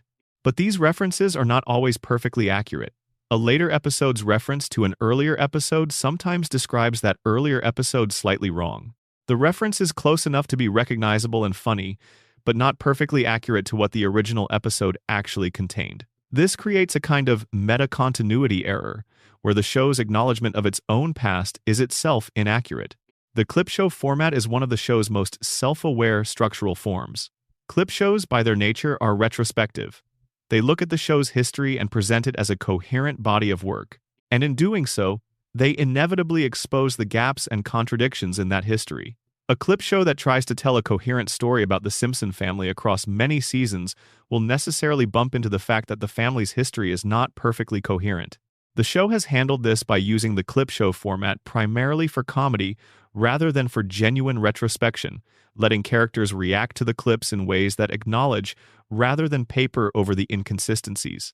There is a moment in the later seasons, in an episode that directly addresses the show's longevity, where a character observes that Springfield has been through an enormous number of disasters, catastrophes, and world-changing events, and has somehow always ended up exactly where it started. This observation is played for laughs, but it is also, in its way, the most honest statement the show has ever made about its own nature. Springfield always ends up where it started. The loop is permanent. The reset is built into the foundation. And everyone in Springfield, and everyone watching Springfield, has accepted this reality so completely that it no longer even registers as strange. The show will continue to make mistakes. It will continue to contradict itself. It will continue to introduce details that create problems with what was established before, and it will continue to resolve those problems, when it resolves them at all, through the same mixture of self-awareness, humor, in-universe decree, and selective amnesia that has served it for 3.5 decades. And it will continue to be, despite all of this, one of the most enduring and beloved pieces of American popular culture ever produced. Not despite its mistakes, because of them. Because a show that has been running this long, that has tried this many things, that has told this many stories, is going to have cracks in it. And the cracks are where the light gets in. The cracks are where you can see the human effort, the creative passion, the imperfect ambition that made this enormous, ridiculous, beautiful, broken, endlessly watchable thing. Springfield is not a perfect place. Springfield is not a coherent place. Springfield is not a place you could find on a map or build a case around or reduce to a single explanatory theory. Springfield is a mess. A wonderful, strange, endlessly generative mess. And the mistakes are part of what makes it feel like home. Section 11. The voice behind the voice casting changes, recasting disasters, and audio continuity errors. One of the least discussed categories of Simpsons continuity error is the audio kind. The visual errors, the plot holes, the chronological impossibilities, these get the attention. But the show has also accumulated a remarkable history of audio inconsistencies, ranging from the subtle to the conspicuous, that form their own quiet record of the show's long production history. The most significant audio continuity issue in the show's history is the question of Bart's voice. Nancy Cartwright has voiced Bart Simpson from the very beginning of the show, and she continues to do so. This is a remarkable constant in a production that has changed enormously over 36 years. But Bart's voice has changed, not radically, not in ways that alter the character's fundamental identity. But the voice of Bart in Season 1 is audibly different from the voice of Bart in Season 10, which is different again from the voice of Bart in Season 20. This is not a failure of consistency on Cartwright's part. It is the natural result of a voice actor aging over 36 years while voicing a character who is not supposed to age. The voice is produced by a human body that changes over time. The character is produced by an animated drawing that does not. The gap between these two realities is visible, or rather audible, if you listen carefully across a wide enough range of episodes. Homer's voice has a similar evolutionary arc, though Dan Castellaneta's Homer has remained perhaps the most consistently recognizable of the main cast voices across the show's full run. The very early Homer, the Homer of the Tracy Ullman Show shorts and the first season, has a slightly different quality than the settled Homer of Season 3 onward. The voice found its groove during those first couple of seasons, and what it settled into has been remarkably consistent since. The supporting cast presents more variable audio continuity challenges because of casting changes. Several significant supporting characters have been voiced by different actors across the show's run, for various reasons, including retirement, death, contract disputes, and the show's evolving commitments around representation. The character of Apu Nahasapi Mapatilon, voiced for years by Hank Azaria, had his vocal performance replaced through a transition that the show handled with some awkwardness from a continuity perspective. The transition itself was acknowledged in a brief meta-joke within an episode that directly addressed the change. This is an example of the show using self-awareness to navigate a sensitive continuity moment, turning the discontinuity into a brief, self-referential joke and then moving forward. Whether this approach satisfied everyone is a different question, but as a continuity management technique, it was notably direct compared to most of the show's handling of such changes. Carl Carlson, Homer's co-worker at the power plant, was voiced by different actors in his earliest appearances and then by Hank Azaria in most of the series. The transition is audible if you watch early episodes closely. The Carl of Season 1 is vocally different from the Carl of Season 2 onward. The character's personality was also somewhat adjusted during this transition. Not dramatically, but enough that the very early Carl feels slightly different in characterization from the Carl who becomes a more established figure in the show's supporting cast. The character of Lionel Hutz, the comically incompetent attorney, and Troy McClure, the washed-up celebrity, were both voiced by Phil Hartman. When Hartman died in 1998, the show retired both characters rather than recasting them. This was a respectful decision and one that was widely praised. But it created a continuity gap. Lionel Hutz and Troy McClure had established presences in Springfield's world. They had ongoing relationships with other characters. Their absence after Season 8 is unexplained within the show's universe. They simply stop appearing, without any in-universe reason for their disappearance. The show's reality contains two figures who were part of Springfield's fabric and who then ceased to be present, and no one within the show has ever acknowledged this. The death of Phil Hartman also affected the recording schedule for episodes that were in production at the time, requiring some dialogue to be adjusted or replaced. These production-level adjustments sometimes created small audio inconsistencies within individual episodes, moments where the sound quality or the recording conditions are slightly different from surrounding dialogue, because the affected line was recorded in different circumstances. Recurring guest voices present their own continuity challenges. Several celebrities who have voiced recurring characters or who appeared multiple times as versions of themselves have recording styles that differ from session to session. The quality of celebrity recording sessions varies depending on whether the celebrity records in a professional studio with the show's audio team or in a remote location, and this variation is sometimes audible in the final product. The show's musical history creates its own audio continuity landscape. The Simpsons has featured original music in many episodes, ranging from full song and dance numbers to brief character motifs. The musical style of these pieces has evolved across the show's run, reflecting changes in the show's musical direction, budget, and creative priorities. Early season musical moments have a different production quality and style than later season equivalents, and when both are present in the show's cultural memory, the gap is noticeable. The episode Homer the Great, which introduces the Stonecutters' secret society, features a full original song that has become one of the most quoted pieces of music in the show's history. The production quality of this song, its recording, its orchestration, reflects the production standards of its season. A contemporary production of the same song would sound different, not better or worse necessarily, but different in ways that reflect the evolution of the show's musical resources over the intervening decades. The Homerpalooza episode, which features real musicians in a concert setting, has audio continuity challenges related to the integration of real performances with the show's animated format. The show's decision to integrate real concert footage and real music into the animated world creates moments where the production quality of the audio shifts between the real-world recordings and the show's own sound design, in ways that are audible if you are listening for them. Beyond the casting and musical questions, there are simpler audio errors scattered through individual episodes. Characters speak over each other in ways that suggest the dialogue was recorded separately and the overlaps were not fully managed in editing. Background crowd noise levels change between shots within scenes in ways that suggest the ambient audio was applied inconsistently in post-production. Sound effects that are used in certain episodes to accompany specific actions are absent in other episodes where the same actions occur, creating an inconsistency in the show's sonic language. The Springfield crowd scenes are a notable source of audio inconsistency. When the population of Springfield gathers, the show needs crowd noise that suggests the specific number and character of people present. The same crowd noise library appears to have been used across many different episodes with slightly different character composition, meaning the crowd sound of a formal town meeting and the crowd sound of a casual public gathering sometimes have the same ambient texture, despite the obvious differences in those situations. This is a production resource management issue rather than a creative choice, but it creates a consistency in crowd sound across wildly different contexts that, if you listen carefully, does not vary the way real crowd sounds do.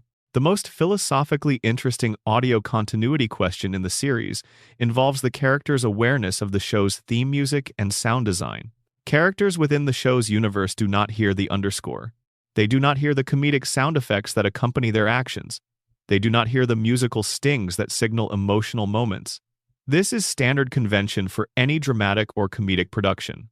But there are moments in The Simpsons where characters seem, briefly, to be aware of sound design elements that they should not be able to hear. A character responds to a sound effect that was apparently occurring in the world of the show rather than purely on the soundtrack. A musical moment appears to be heard by a character in a way that the show's format should not permit. These are brief, sometimes intentional moments of fourth wall awareness, but they create an inconsistency in the show's relationship to its own audio world. The audio history of The Simpsons is a 36-year document of human voices aging while animated characters do not, of production quality evolving with technology and budget, of creative decisions made under deadline pressure, leaving traces in the final product. Like the visual errors, the audio inconsistencies are the fingerprints of real people making a real thing in real time, pressed into the surface of something that is supposed to exist outside of real time entirely. Section 12. The Loop. We built a final meditation on why the errors matter. We have spent 4 hours in Springfield tonight.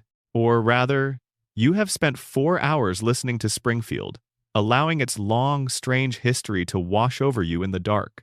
And somewhere in the middle of all the plot holes and chronological impossibilities and animation errors and cast changes and geographic contradictions and character inconsistencies, something happened that always happens when you spend this kind of time with a show this large and this old.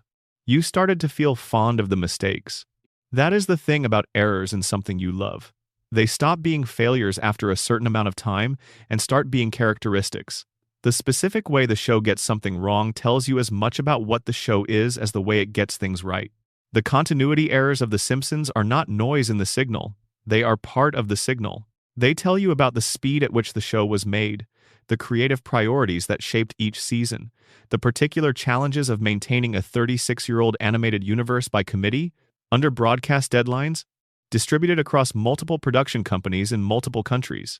The floating timeline tells you that the show made a specific philosophical choice about how to exist in time. It chose to always be now, to always be the present, to refuse to let its characters age into irrelevance or resolution. This choice has costs, and those costs show up as the contradictions we have been cataloging. But the choice itself is a statement about what the show values. It values the present moment. It values the family as they are right now, tonight, in this episode. It values the joke over the archive. The geographic impossibility of Springfield tells you that the show's creators made a choice about scale and universality. They wanted the town to be anywhere. They wanted every viewer to be able to find their own hometown in Springfield streets. This choice required the town to be everywhere simultaneously. And being everywhere simultaneously means that the town's specific coordinates keep changing. The inconsistency is the price of the universality. The character continuity errors tell you something both humbling and reassuring about human creative capacity. Even brilliant, highly educated, deeply committed creative people, working as hard as they can, cannot perfectly maintain the personal histories of dozens of fictional characters across 36 years of stories. The details slip. The backstories drift. The specific facts of who said what when become fuzzy around the edges. This is what happens when human beings try to build something this large. Not failure, human scale. The errors are proof that the show was made by people, and not by a machine that perfectly tracks every established fact and cross-references every new story against a complete database of prior continuity. The emotional consistency of the characters, which survives all of these errors intact, tells you something else. The writers knew who these people were. They knew what Homer felt, what Marge needed, what Bart was running from, what Lisa was reaching toward, what Maggie was watching. They knew these things in their bones, in the way you know the people you love without having to check a reference sheet. And that knowing is why the factual inconsistencies do not damage the essential reality of the characters. Homer is Homer, whether he was born in 1956 or 1968. Marge is Marge, whether her hair is slightly the wrong shade of blue. Lisa is Lisa, whether her saxophone is positioned consistently between shots.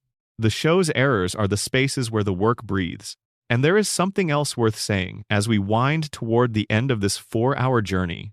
The Simpsons, with all its mistakes and contradictions and unresolved threads and impossible geography and impossibly consistent family and impossibly inconsistent supporting cast, is a document of America. Not a perfect document. Not an accurate document in every particular, but a document. 36 years of what America laughed at, feared, celebrated, mocked, loved, and lost. 36 years of what it meant to be a family in a country that kept changing around them. 36 years of one specific fictional family refusing to move, refusing to age, refusing to let go of the version of themselves they were in the beginning. The errors in that document are the errors of the country it describes. Contradictory, revisionist, sometimes impossibly optimistic about what things look like from the outside. Sometimes dark in ways that only make sense after you stop laughing. Always coming back to the couch. Always finding a way to start fresh at the beginning of the next episode. Always surviving whatever catastrophe the last episode brought. Because survival is not optional in Springfield, and it is not optional in the America that Springfield was built to reflect. The mistakes are the show's humanity, and the show's humanity is, ultimately, why we are still here. Still watching, still cataloging the errors. Still finding the inconsistencies charming rather than damning. Still, after 36 years, going back to Evergreen Terrace on a Sunday evening to see what the Simpsons are doing. Because in the end, it does not matter that Homer was born in 1 year and was a teenager in a decade that does not add up. It does not matter that Marge's hair is the wrong shade of mustard yellow in 3 episodes of Season 7. It does not matter that Springfield borders 4 states that do not border each other. It does not matter that Hans Moleman has died enough times to repopulate a small country and keeps coming back, cheerfully ready to suffer again. What matters is the feeling of sitting with this family. The feeling of Springfield on a screen in the dark. The feeling that somewhere, in a house on Evergreen Terrace, in a town that does not appear on any map, a family is gathered together. They are imperfect. They are inconsistent. They forget what happened last week and contradict what they said last season. They live in a house that changes size, and a town that changes shape, and a timeline that refuses to move forward. And they love each other, imperfectly, inconsistently, with enormous capacity for both harm and tenderness. They love each other, which is, if you think about it, the most consistent thing about them. The most consistent thing about all of us. We are all living in our own floating timelines. We are all building our memories from fragments that do not quite fit together. We are all walking around in bodies that change while the people we love in our minds stay exactly the way they were when we first loved them.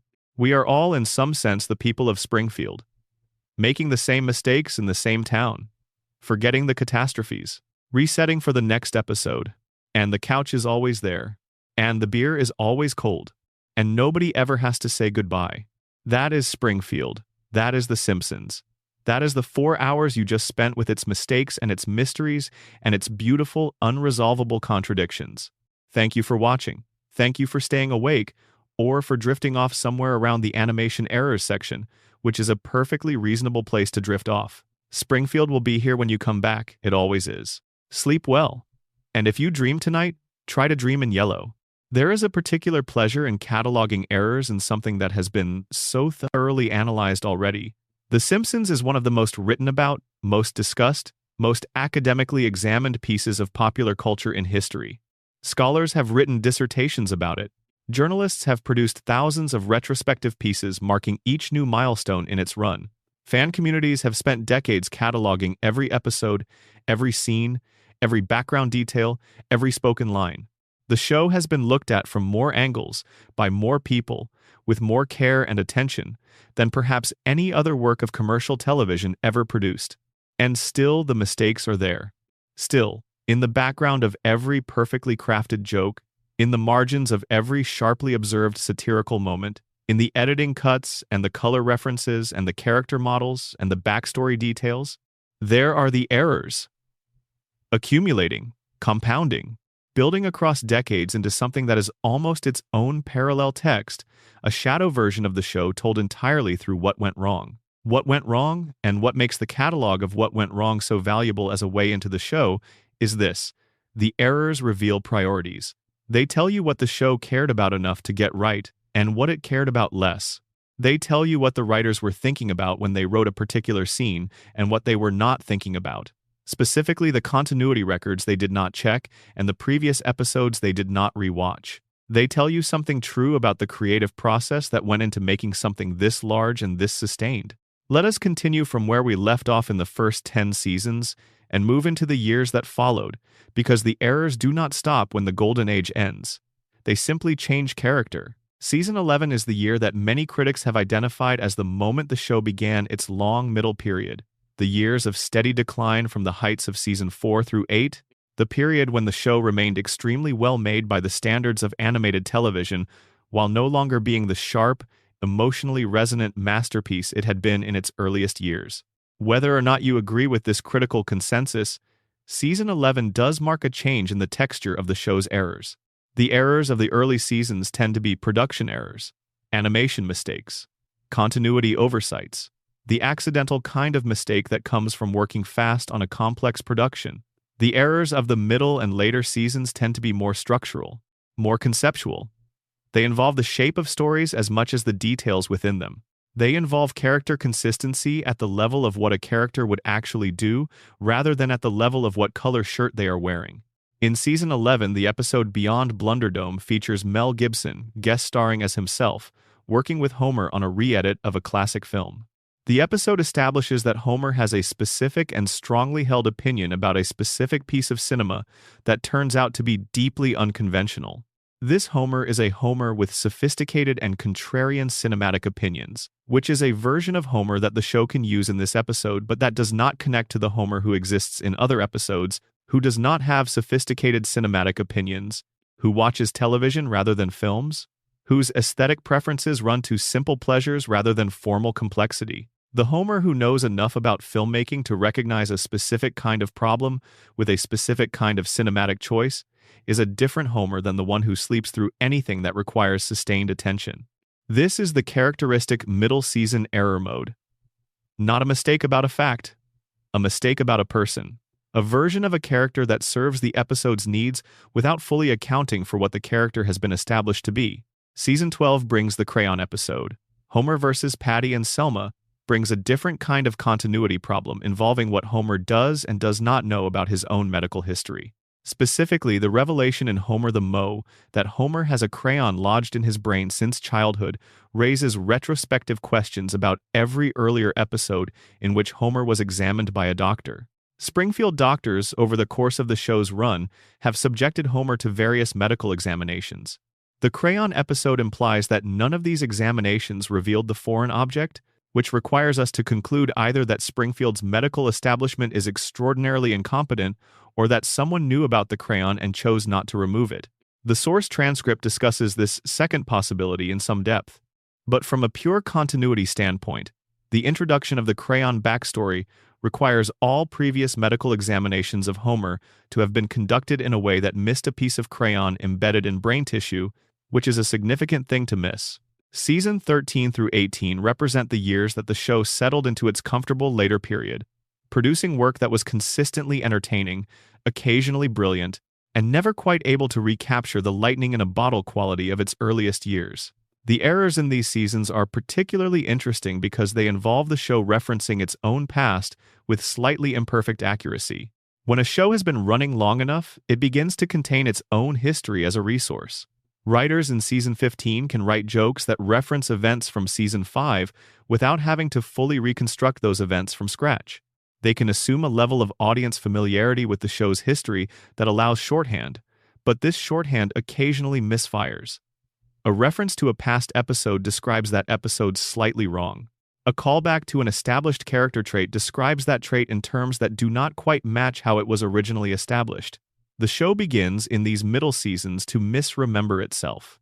This is not a unique phenomenon. Any long-running creative enterprise eventually begins to misremember its own early work, as the people involved in the current work become further removed from the people who did the original work. The writers of Season 15 were not, by and large, the writers of Season 5. The creative team had turned over significantly. What the season 15 writers knew about season 5 was what they could learn from watching the episodes, not what they remembered from being in the room when those episodes were written. And watching is a different kind of knowing than making. You miss things. You get details slightly wrong. You remember the emotional impression of an episode more clearly than its specific factual content. This is the mechanism behind the middle period self-referential errors. The show is working from its own memory of itself, and that memory, like all memories, is imperfect. The later seasons, from approximately season 19 through the current run, have their own error profile. The show in this period has made a specific peace with its own inconsistency. It is no longer trying to maintain the fiction that Springfield is a coherent world with a consistent history. It is more openly a playground, a set of playful interactions with ideas, characters, and situations that the show has been developing for 3 decades. The errors in these seasons are less troubling to watch, because the show's relationship to its own reality has shifted in a way that makes errors feel more at home. When a show stops pretending to care about whether the details add up and starts leaning into the absurdity of its own existence, the mistakes become part of the style rather than evidence of failure. A late-period Simpsons episode that contradicts an early-period fact is doing something different than a mid-period episode doing the same thing. The early error says we forgot. The late error says we know and we are moving on. Both are errors. They feel different. Season 23 through 36 have produced some of the show's most deliberately self-aware comedy about its own longevity. Episodes that joke about the floating timeline. Episodes that acknowledge the cultural shift between the show's heyday and its current run. Episodes that treat the show's own history as material to be played with rather than maintained. In these later seasons, the continuity errors are so endemic, so thoroughly present, and so thoroughly accepted by the show's creative team that they have essentially become a feature rather than a bug. The show makes mistakes because the show is comfortable making mistakes, because the audience has been watching long enough to know that the mistakes are part of the experience, and because caring about the mistakes would mean caring about continuity in a way that conflicts with the show's fundamental operational philosophy. The fundamental operational philosophy is, and has always been, that the joke comes first, that the story of this episode matters more than the history of all previous episodes, that what Homer feels in this moment is more important than what Homer said 3 seasons ago. This philosophy has produced some of the greatest television comedy ever made, and some of the most spectacular continuity disasters ever broadcast. Both outcomes follow inevitably from the same set of priorities, and we would not change it. If the show had prioritized continuity over comedy, we would have a more coherent Springfield and a less funny one. The bargain has always been that the jokes are worth the price of the inconsistencies. 36 seasons of evidence suggests the audience agrees. There is a specific episode in the middle seasons that represents perhaps the most concentrated example of Homer's workplace inconsistency in a single 22-minute stretch. The episode is You Can't Always Say What You Want, a season 18 episode that features Kent Brockman losing his job for accidentally swearing on air. The episode's B-plot involves Homer spending an extended period of time at the power plant in ways that depict his workplace situation with a specificity that contradicts what other episodes have established about the plant's internal geography, the chain of command above Homer's position, and the specific nature of Homer's duties on any given shift. In this episode, Homer's relationship to his workstation is depicted in a way that implies a level of familiarity and established routine that is consistent with his having worked there for many years. This is itself consistent with the show's broad characterization, but the specific details of that routine, the specific equipment Homer interacts with, the specific colleagues visible in his work area, are established in a way that does not match what other episodes, both earlier and later, have established about the same physical space and the same daily routine. This is the micro-level version of the workplace inconsistency, not a grand structural contradiction about Homer's role or rank or income. A scene-level inconsistency about the specific layout of a specific room and the specific people who share it with him. The kind of thing that accumulates, invisibly, across hundreds of episodes until the room where Homer works is not a fixed location at all, but a fluid space that rearranges itself between episodes to accommodate whatever the current story requires. Homer's car commute from the power plant to his house is another micro-level consistency challenge. The drive, which appears in the show's opening credits and in various episodes, takes different amounts of time in different contexts. The route passes different landmarks. The road it uses changes. In the opening credits, the route is specific and dramatic, taking Homer through a sequence of visual gags that establish Springfield's layout in a particular way. In actual episodes, the same commute operates under completely different spatial logic, sometimes being over almost immediately, and sometimes taking long enough to be a setting for an entire subplot. The nuclear plant's other employees, beyond Homer and the scientists and supervisors who have established speaking roles, form a floating population of unnamed and semi-named background workers whose consistency is even lower than the main characters. Workers who appear in one episode doing one specific job are found doing completely different jobs in subsequent episodes. Workers who appear in the background of the power plant are also found in the background of completely different Springfield locations in other episodes, suggesting either that they are moonlighting at multiple establishments or that the background character pool is being applied across different settings without regard for which specific characters are supposed to work where. Lenny and Carl, Homer's best friends at the plant, have a relationship with the plant that is itself subject to some interesting inconsistencies. Both are established as being more competent, more professionally credentialed, and more genuinely engaged with their work than Homer is. Carl has at least one advanced degree established in different episodes, though the specific field varies. Lenny has been depicted as being of similar professional standing, and yet both of them spend most of their working hours hanging around Homer, eating at the diner next to the plant, socializing at Moe's, and generally not performing the work that their credentials and roles should require of them. The question of why two men who are apparently more capable than Homer would spend their professional lives as essentially his companions and his audience is one that the show has never felt the need to address. The answer in production terms is simple. Lenny and Carl are Homer's sidekicks, and sidekicks go where the main character goes. But in the show's universe, there should be a reason why two apparently competent plant workers with their own careers and responsibilities are available to accompany Homer on his various misadventures at essentially any hour of the day. The one episode that directly addresses Lenny and Carl's independent existence outside of their relationship with Homer is The Last Temptation of Crust, which does not actually address their independent existence but rather treats Carl's perspective as a counterpoint to Homer's. The episode gives Carl a voice on a topic, briefly, that is not filtered through Homer's experience. This is unusual enough to be notable. Most episodes treat Lenny and Carl as primarily functional in relation to Homer, present to react to him, support him, or occasionally challenge him, rather than as people with their own fully developed inner lives. The physical design of the nuclear power plant's control room, the room where Homer and his colleagues spend most of their working hours, is one of the most frequently depicted and most visually inconsistent spaces in the show. The control room's panel has been redrawn many times across the series, sometimes with significant changes to the layout of buttons and displays, sometimes with minor adjustments to their color and position. The purpose of individual buttons and displays, when it is addressed at all in the dialogue, is not consistent across episodes. Homer interacts with the same panel in ways that establish different understandings of what different controls do in different episodes.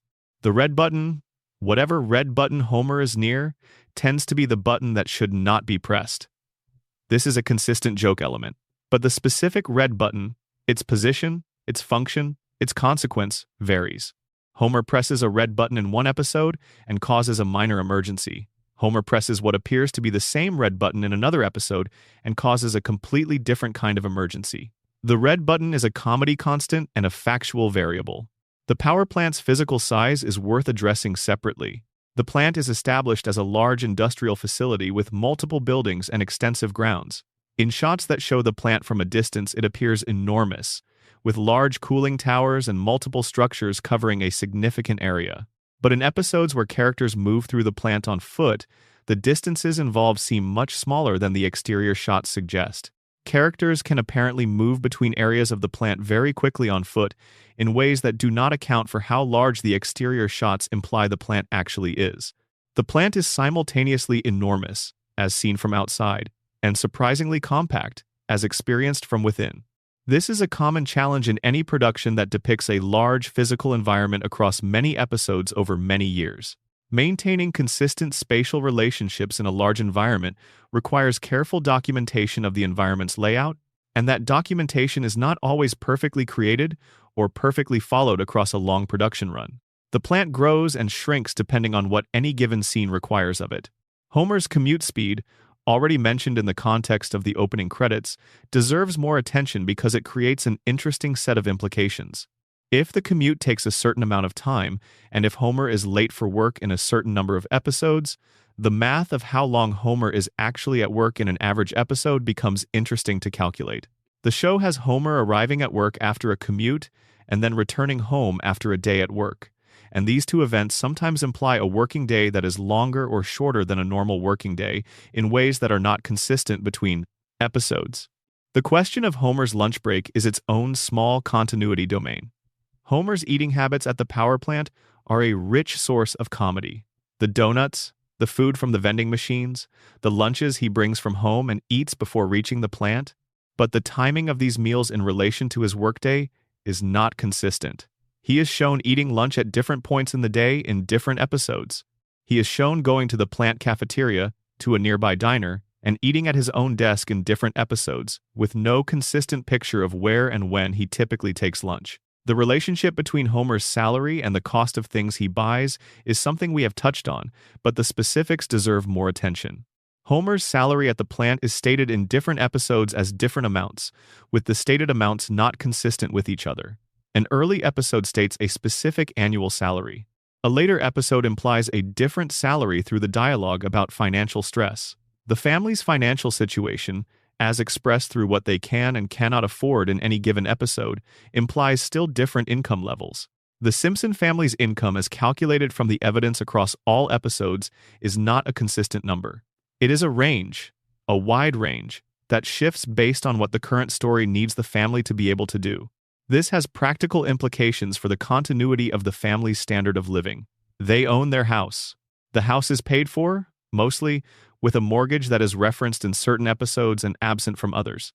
They own cars, they take vacations, they attend events with ticket prices that are established in certain episodes. They buy things at prices that are mentioned in dialogue. All of these financial facts form a partial, inconsistent picture of what the family actually has. And Homer's salary from the plant, which is the primary income source the show establishes, does not always map cleanly onto what the family appears to be spending. The practical conclusion is that Homer's employment at the power plant provides the show's universe with a satisfying explanation for how the family sustains itself financially, and that the specific numbers involved in that explanation are deliberately kept vague enough that the show can depict the family as financially stressed, when stress is useful for a story and financially comfortable, when comfort is needed, for a different story. The family tree of the Simpson family contains continuity challenges that extend well beyond Homer's birth year and Bart's floating age. The extended family, the grandparents, the aunts, the cousins, the half-siblings, the in-laws, all have their own histories that create their own contradictions when placed in relation to each other.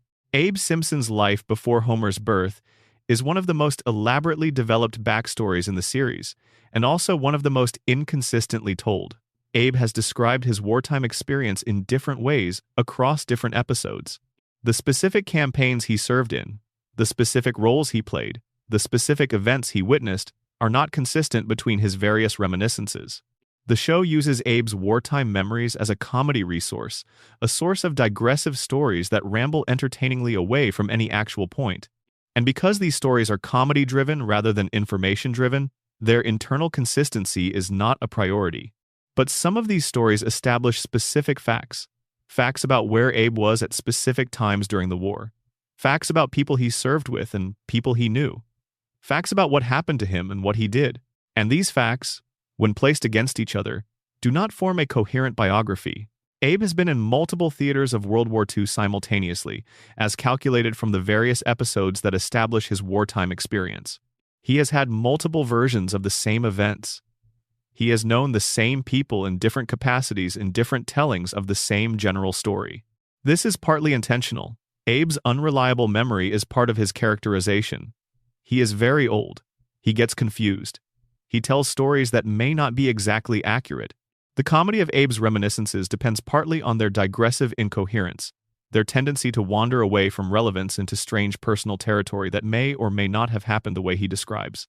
So, the inconsistencies in his war stories can be explained as Abe being an unreliable narrator of his own history. But even accounting for unreliable narration, the errors go deeper than just Abe's memories. The facts about his life that are established from outside his own perspective, from documents shown in episodes, from other characters' references to him, from flashback scenes that depict him without depending on his memory, are also inconsistent with each other. His age relative to specific dated events, the timing of his marriage to Homer's mother, the age at which Homer was born relative to Abe's age at that time. All of these external facts, not filtered through Abe's unreliable memory, form an inconsistent picture. Homer's mother's age at various points in her life, as established by the episodes that depict her, creates additional arithmetic problems when compared to what those episodes establish about Abe's age. Mona and Abe are not consistent in their ages relative to each other and relative to the events of their lives. The marriage, the birth of Homer, the period of Mona's underground fugitive existence, the timing of her return and eventual death, all of these events have implied ages attached to them that do not form a coherent timeline when examined together. The cousins of the Simpson family, where they exist and are depicted, have ages that create their own challenges. Various episodes establish or imply the ages of Homer's and Marge's extended family, and those ages are not always consistent with what other episodes establish about those same family members. A cousin depicted as a specific age in one episode appears in a different episode in a way that implies a different age. Family members who should be related by blood to main characters have histories that do not fully align with what the main characters' established histories would require. The Bouvier family, Marge's side, has a generational structure that is established across several episodes. Marge's parents, her sisters, the Bouvier grandparents who appear briefly in certain episodes, and the details of this family structure are not perfectly consistent across the episodes that establish them. The number of generations between Marge and the furthest back Bouvier ancestors we meet is not consistent.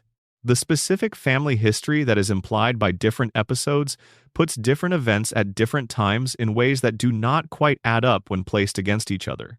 The issue of how many grandparents the Simpson children actually have access to, and what those grandparents' relationships are to each other and to the family, is itself a source of quiet inconsistency.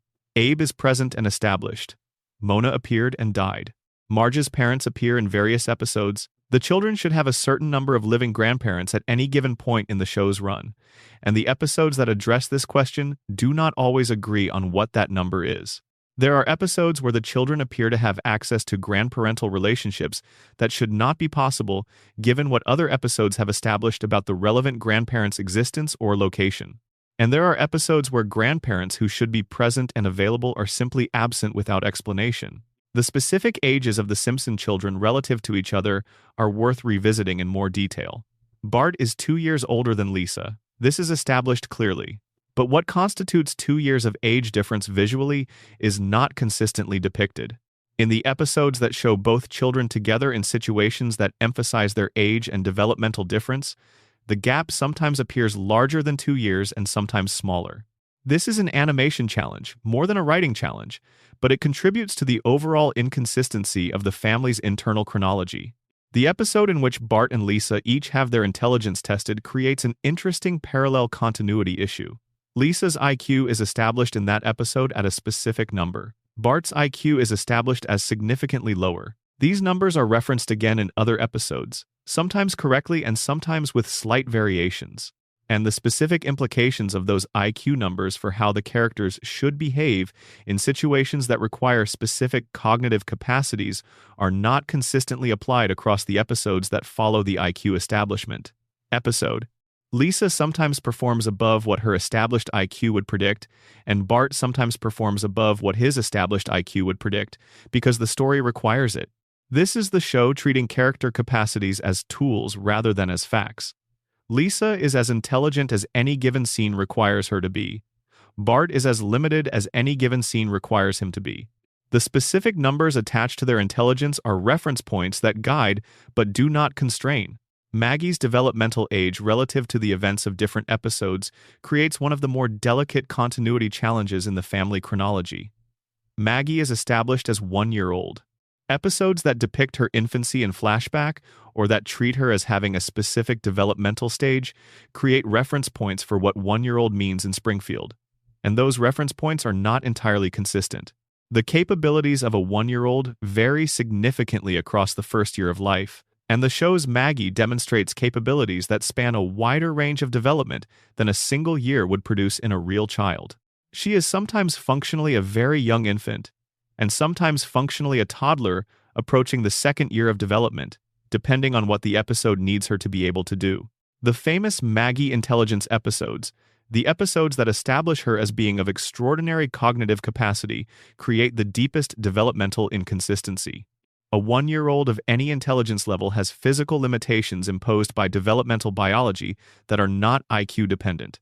The motor skills and physical coordination of a 1-year-old are constrained by the stage of development the body has reached, regardless of how brilliant the mind within that body might be.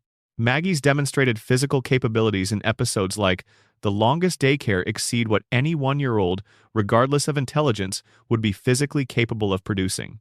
The episode acknowledges this tension and uses it as a source of comedy, but it establishes a version of Maggie's physical capability that subsequent episodes do not consistently maintain. The geography of specific Springfield neighborhoods is worth examining in its own right, separate from the broader question of Springfield's impossible geographic situation within the United States.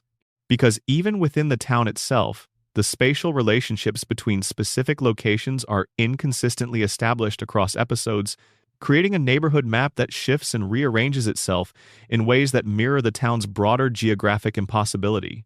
Evergreen Terrace, the street where the Simpsons live, has a specific position in Springfield that should be determinable from the many episodes in which characters travel to and from the Simpson house.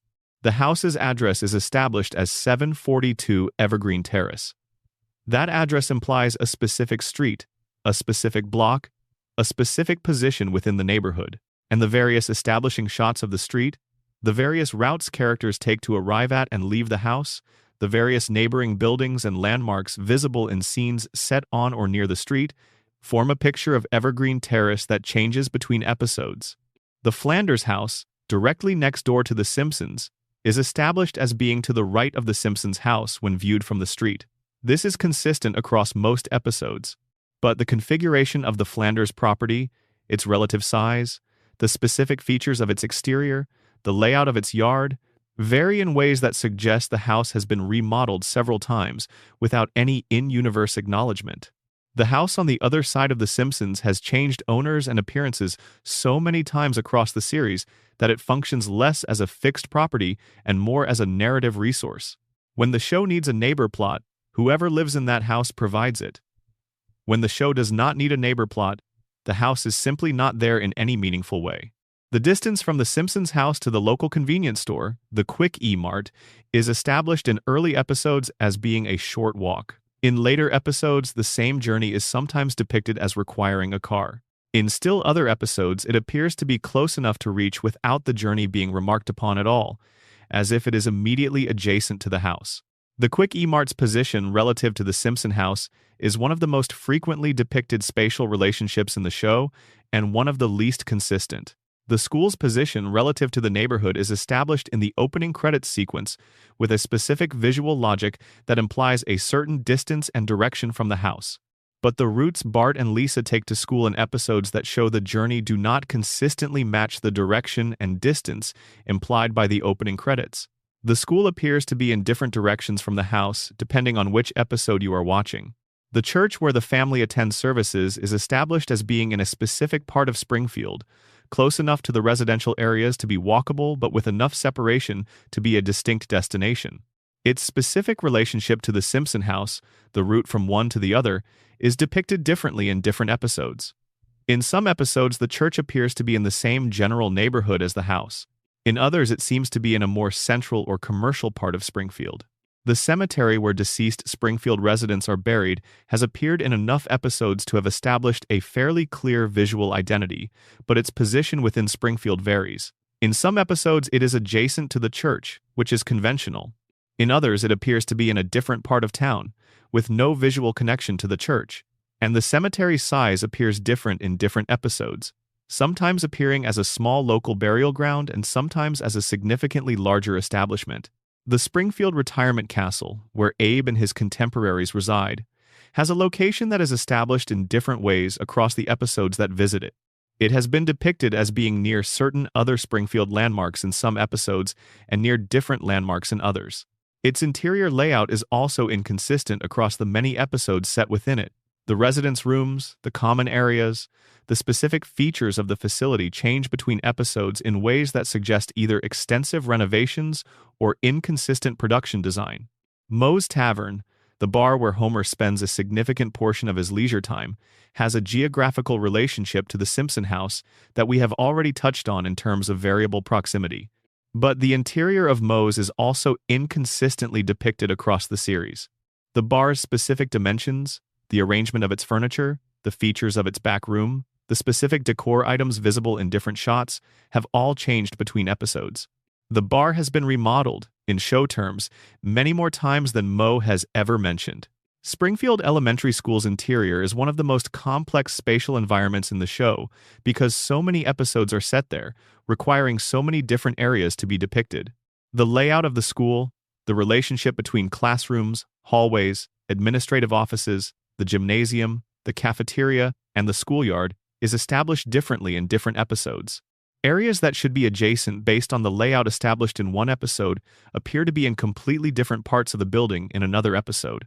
The school has, over 36 seasons, effectively been redesigned many times without any in-show acknowledgement of renovation or construction. The character design evolution of the show's visual style across its full run is a fascinating subject that goes beyond individual errors into the broader question of how a visual language changes and develops over 3.5 decades. The Simpsons of 1989 looks different from The Simpsons of 2000, which looks different from The Simpsons of 2025. These differences are real and significant, and they affect the visual consistency of the show in ways that individual animation errors do not.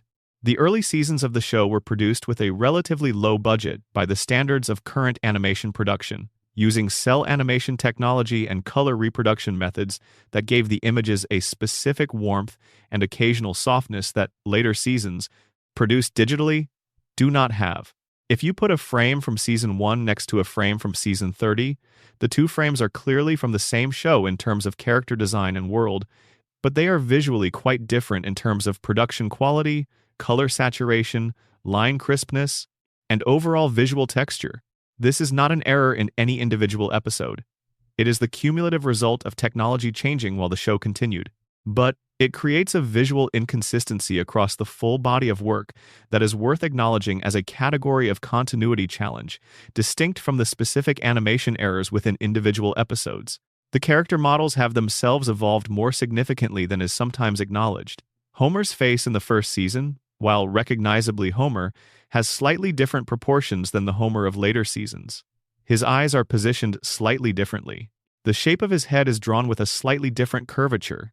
These differences are subtle.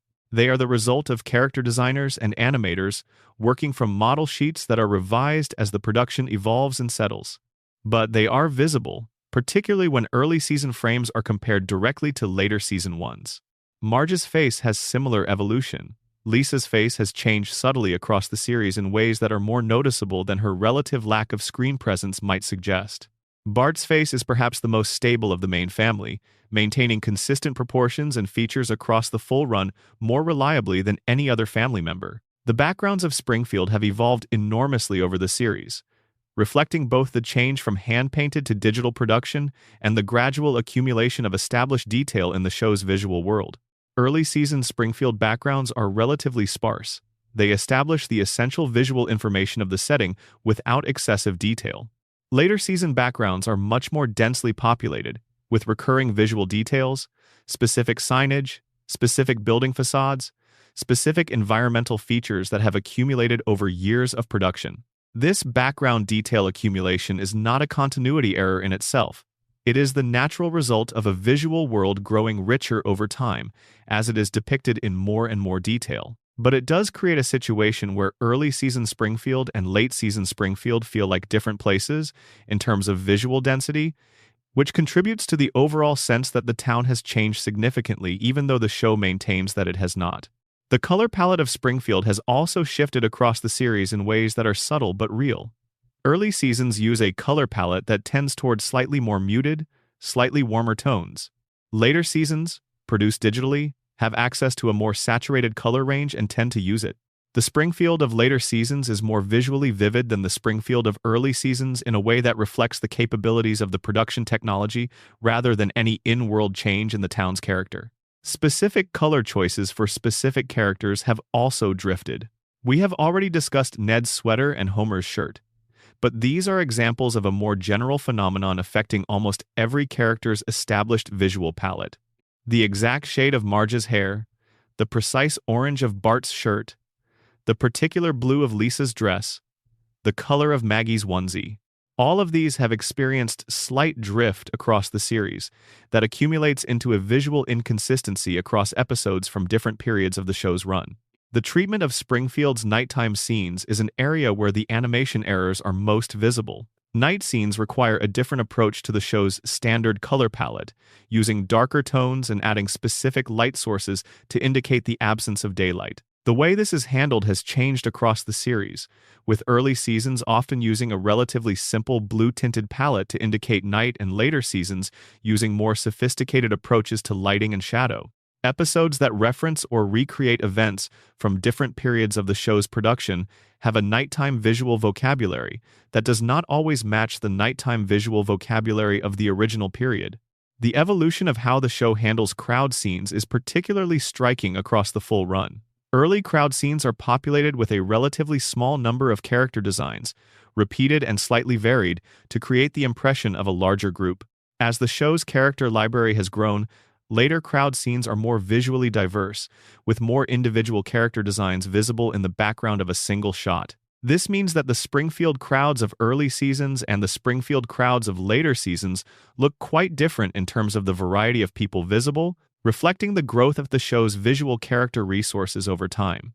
The meta question of how real-world events affect Springfield's canonical reality is one that the show has handled in different ways at different points in its history. There was a period when the show explicitly tied Springfield's present to specific real-world dates and events, treating the show's universe as occupying the same calendar as the viewer's world. And there was a subsequent period when the show moved away from this approach, treating Springfield as existing in a more generalized present that referenced contemporary culture without tying itself to specific dates.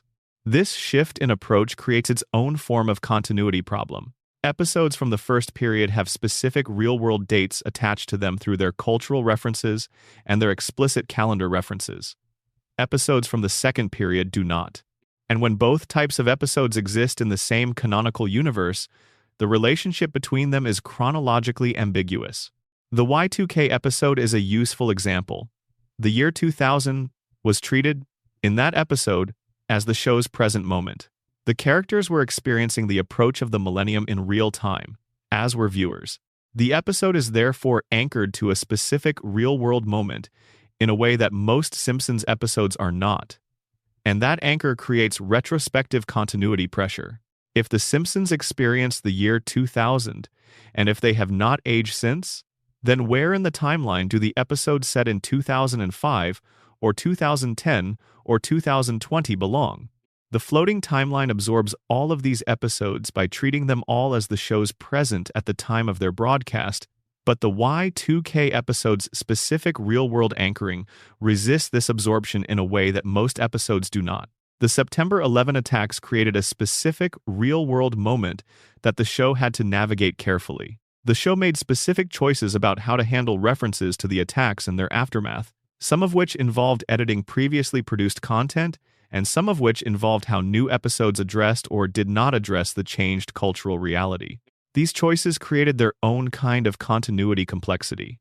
Episodes produced before the attacks exist in a Springfield that did not share this specific real-world trauma. Episodes produced after the attacks exist in a Springfield that had to acknowledge, to some degree, that the world had changed. The exact degree of that acknowledgement, and how it relates to the show's floating timeline, is ambiguous in ways that create subtle gaps in the canon. The show's relationship to major real-world political events more broadly is an area of interesting inconsistency. When elections happen in the real world, the show sometimes acknowledges them and sometimes does not. When political figures enter or leave major offices, Springfield's relationship to those offices changes in some episodes and not others. The show's handling of political reality is selective and pragmatic, acknowledging what is useful for comedy and setting aside what is not. Guest stars who have since died after their episodes aired exist in a category of frozen time that contrasts instructively with the show's general approach to the aging problem. The characters who are not aging in Springfield exist alongside real-world figures who have aged to the point of death. The late Johnny Cash's appearance in a Simpsons episode now has a different quality than it did when it aired, not because anything in the episode has changed, but because the real world has.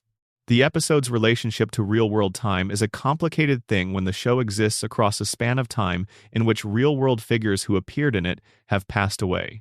The question of intellectual property and licensed material in the show's episodes creates its own continuity complications. The show has referenced, parodied, and directly depicted a large number of real-world intellectual properties across its run. The legal and creative constraints around those references have changed across the show's lifetime, as have the properties themselves. Some of the shows and films and cultural moments that The Simpsons parodied in its early seasons no longer have the cultural prominence they had at the time of the parody, which means that the parody now requires more context for younger viewers than it did when it aired.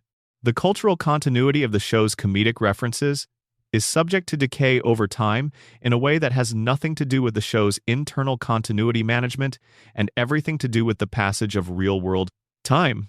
The character of Marge Simpson as a feminist figure, or rather the show's complicated relationship with depicting Marge as a feminist figure, is an area where character consistency and character inconsistency coexist in instructive ways. Marge is consistently established as being intelligent, capable, and principled. The show takes care not to make her merely a domestic stereotype. Episodes give her genuine professional achievements, genuine moral complexity, genuine moments of strength and assertion. The broadly feminist reading of Marge, the one that takes seriously her competence and her agency, is supported by the show across its run. And yet the specific ways in which Marge's intelligence and capability are expressed are not consistent. In some episodes, she is extraordinarily perceptive, seeing through situations that fool other characters immediately. In others, she is inexplicably slow to recognize things that her established intelligence should make obvious to her. This inconsistency in when Marge's intelligence operates at full capacity and when it does not is partly a function of comedy, partly a function of plot requirement, and partly a reflection of the show's uncertainty about how to balance Marge's strength with her narrative function as someone whose family life frequently needs rescuing. The specific things that Marge does not know are also inconsistent. There are episodes in which Marge is revealed to not know something about Homer's life, his work, or his history that she absolutely should know given how long they have been together and how consistently present she is in their shared life. These revelations, which the show sometimes uses as plot drivers, require Marge to have been less attentive or less curious than her established character would suggest. The Marge who has been paying attention for 36 years should know certain things. The Marge who does not know those things, in the episodes that require her not to know them, is a different person using the same character design. Bart's relationship with his father is one of the show's most consistently explored emotional territories, and also one of its most inconsistently depicted ones. The love between Homer and Bart is established and real. The comedy of their relationship, the strangling, the frustrated incomprehension, the occasional moments of genuine warmth that break through, is one of the show's great ongoing pleasures. But the specific history of their relationship, the specific things that have happened between them, the specific quality of Homer's understanding of who Bart is as a person, varies significantly across episodes. In certain episodes, Homer demonstrates a deep, intuitive understanding of Bart that suggests a father who has been paying close attention to his son for 10 years. He knows what Bart needs. He knows how to reach him. He knows when to back off and when to push forward.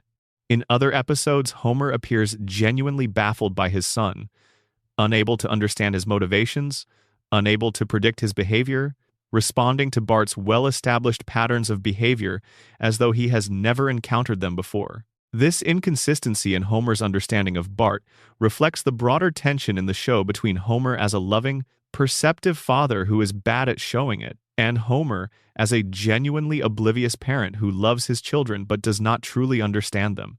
Both characterizations are valid. Both are present in the show. and their coexistence creates an inconsistency in Homer's parental characterization that runs through the full 36 years. Lisa's relationship with her father is more consistently one of mutual appreciation beneath surface incompatibility, but it too has its inconsistencies. There are episodes where Homer's love for Lisa is expressed with great clarity and specificity, where he demonstrates knowing her deeply and valuing her completely. And there are episodes where Homer treats Lisa's intelligence and values with the same dismissiveness he applies to things he does not understand, as if the specific bond established in the first set of episodes does not exist. The saxophone is perhaps the most consistent element of Lisa's relationship with her father. Homer's famous saxophone performance in the episode Moaning Lisa, where he plays along with Lisa in a moment of genuine parental connection, is one of the show's most quietly beautiful moments. And Homer's relationship to Lisa's music, to her art, to the thing that most defines her, is treated with consistent care across many subsequent episodes. But even here, there are moments where Homer's response to Lisa's music is depicted as the response of someone who has never heard her play before, as if the accumulated history of their musical interactions does not exist in the space of the current scene. The show's handling of Springfield's legal system creates a fascinating network of inconsistencies that reflect the show's satirical relationship with American law and order. Springfield has a legal system. It has courts, judges, lawyers, a police force, a district attorney. These institutions appear in many episodes, and their operations are depicted with enough specificity to create established facts about how Springfield law works. And those established facts are frequently contradicted by subsequent episodes that need the legal system to work differently. Judge Roy Snyder and his alternate Judge Constance Harm have both presided over Springfield's courts across different episodes, and their judicial philosophies and specific rulings create a body of Springfield legal precedent that is internally inconsistent. Cases that should set precedent in a real legal system do not set precedent in Springfield. Rulings that should have ongoing implications for subsequent legal proceedings are forgotten by the next episode that requires the courts to operate differently. Springfield's prison, where various characters have served sentences across the episodes, has a physical reality and a procedural reality that are both inconsistently depicted. Characters serve sentences that are established in specific episodes and then are released, or appear to be free, in subsequent episodes without the completion of their sentence being addressed. The prison itself appears physically different in different episodes that are set within it. The specific security level and the specific population of the prison change based on what the current episode requires. The relationship between Springfield's municipal government and the specific decisions made by that government is another area where consistency is elusive. The mayor of Springfield, Mayor Quimby, has made decisions across many episodes that should have lasting consequences for the town's infrastructure, budget, and governance. Those consequences are rarely present in subsequent episodes. The town's budget, for instance, is established as extremely constrained in certain episodes, and apparently not constrained in others. Major public expenditures approved in one episode are not reflected in the financial reality of subsequent episodes. The school system has a superintendent, and that superintendent's relationship to Springfield Elementary's administration is depicted differently in different episodes. The chain of command between the superintendent and Principal Skinner, the specific extent of the superintendent's authority over the school's operations, and the specific issues that rise to the level of superintendent involvement all vary across the episodes that feature this relationship.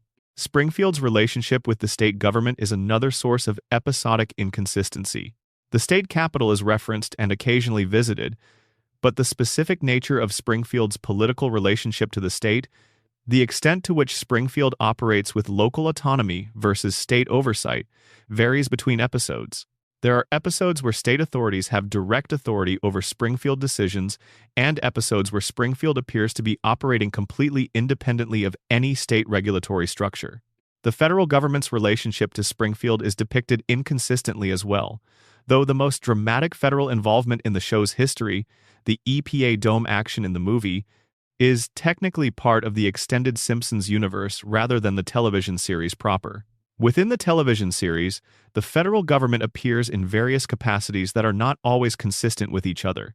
FBI involvement in Springfield events, when it occurs, is sometimes depicted as straightforward and consistent with how the FBI actually operates, and sometimes as comically inept in ways that contradict those same procedural norms. The unresolved plot thread of what happened to the various businesses that Homer briefly ran or operated across the series is worth examining in aggregate because the accumulation of abandoned businesses is its own kind of continuity. Problem: Homer's various entrepreneurial ventures are each treated, within their episodes, as genuine departures from his power plant employment. He starts a snowplow business, he starts a pretzel franchise, he starts a home computer business. He operates a travel company. He starts a website during the .com era. Each of these ventures has a beginning and an end within its episode, but the endings are not always fully resolved.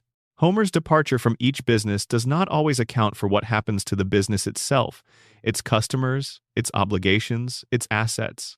The businesses spring into existence for an episode and then vanish without explanation, which raises the question of what happened to all the people and entities involved in their operation. The snowplow business is perhaps the most poignant example. Homer builds a genuine small business. He has customers. He provides a real service. The business is successful enough to create problems for him. It ends when the snowplow is lost in the ocean. Homer goes back to the power plant. And the customers of his snowplow service simply find other arrangements without any drama. The Springfield street that Homer was clearing presumably gets cleared by someone else. The economic ecosystem that briefly included Homer's snowplow business simply fills back in around the space he occupied, as if he was never there. This is the economic equivalent of Springfield's social amnesia. Not just that the town forgets events, it is that the town's economy is perfectly elastic, able to absorb Homer's various business ventures without being permanently altered by any of them. Homer enters markets and exits them, and the markets are exactly as they were before he arrived. He leaves no lasting economic mark on Springfield. His businesses are episodically significant and economically weightless. The same elasticity applies to the show's treatment of Springfield's real estate market. The house at 742 Evergreen Terrace is a specific piece of real estate with a specific value that should fluctuate with the Springfield market across 36 years. The family's equity in the house, the mortgage balance, the property value, the property taxes are all aspects of the family's financial situation that real homeowners manage actively. The show references these things when they are useful for a plot and ignores them otherwise, which means that the family's real estate situation is financially inconsistent across episodes. They sometimes appear to have significant equity. They sometimes appear to owe more than the house is worth. They sometimes appear to be paying a mortgage and sometimes not. The house is financially real when the story requires it, and financially invisible otherwise. The neighborhood's property values should also be affected by the proximity of the nuclear power plant, the various environmental incidents, the various catastrophes that have occurred in Springfield, and the general unsettled quality of the town's existence. Real estate markets respond to these kinds of factors. Proximity to a nuclear plant with 342 safety violations, in a neighborhood where a three-eyed fish was found in the local river, in a town that was once sealed under a government dome, should have specific effects on what the Simpson house is worth. The show has never explored these effects. There is also the unresolved thread of Springfield's relationship to its own celebrity residents. Mr. Burns is the town's most prominent figure, but Springfield also contains various other characters who are implied to be nationally or internationally known. Krusty's television show is nationally syndicated, which implies a national profile for the Krusty character. The show has established that Krusty's reach extends beyond Springfield, that he is recognized nationally, that his show has specific national audience figures. But Springfield's relationship to having a nationally recognized television personality operating from within it is not consistently depicted. In some episodes, Springfield treats Krusty as a local celebrity. In others, the national dimension of his career is foregrounded.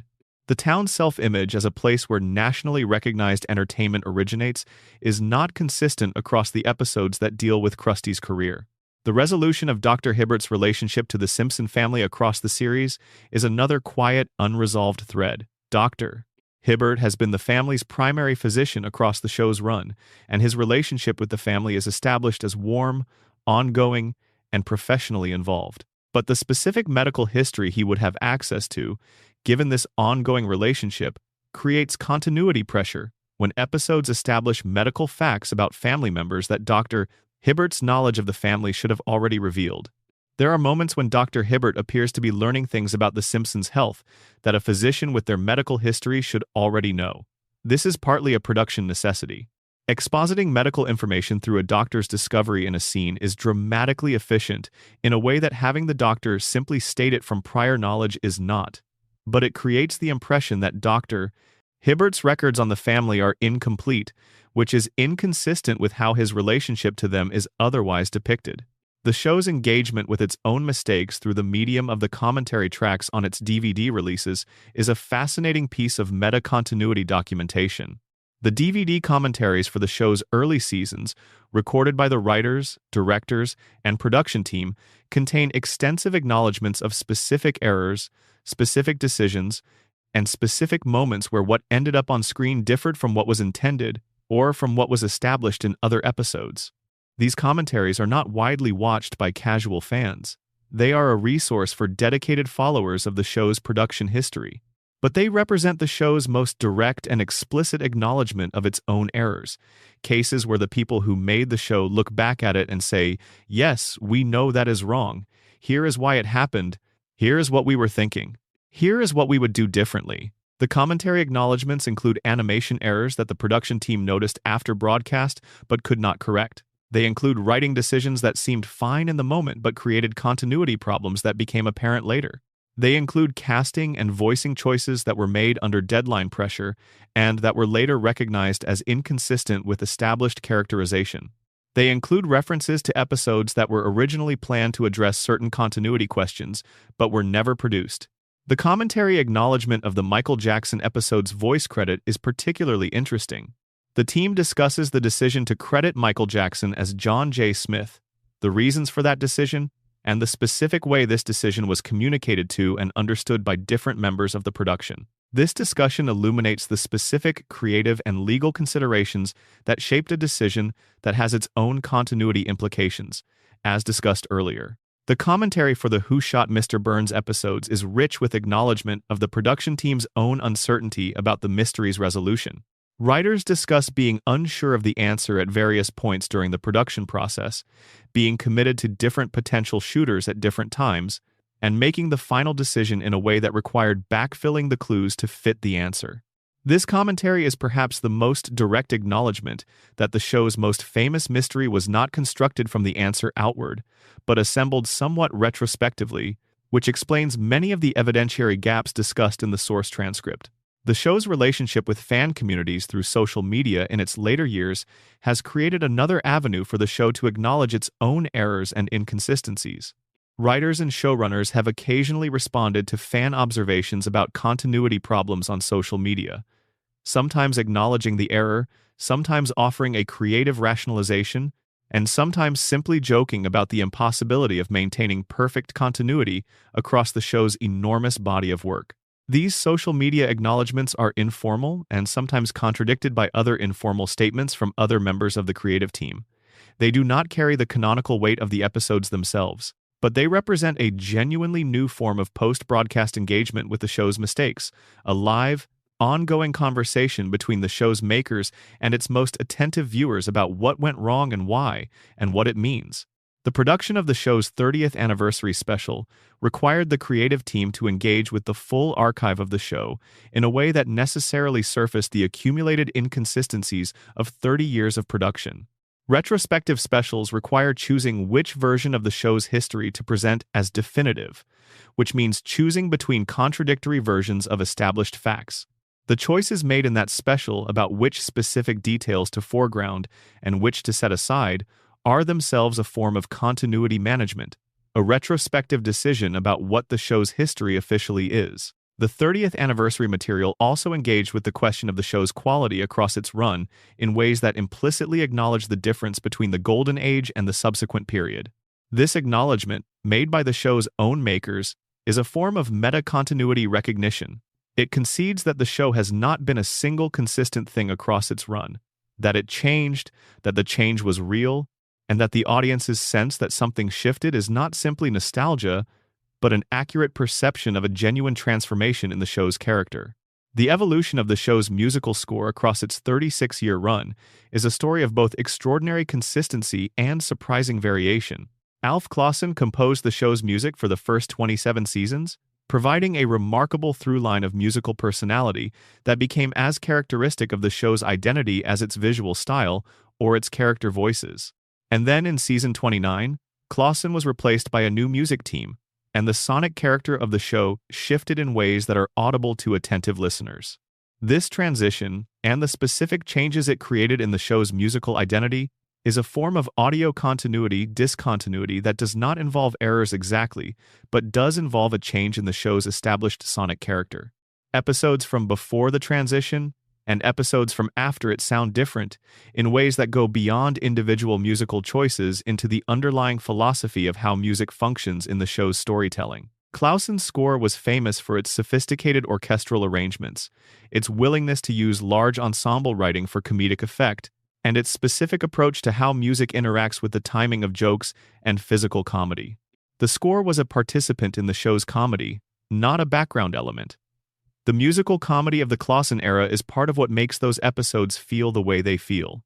And its absence in the later era, or rather its replacement with a different approach, is one of the subtler continuity-discontinuities in the show's full run.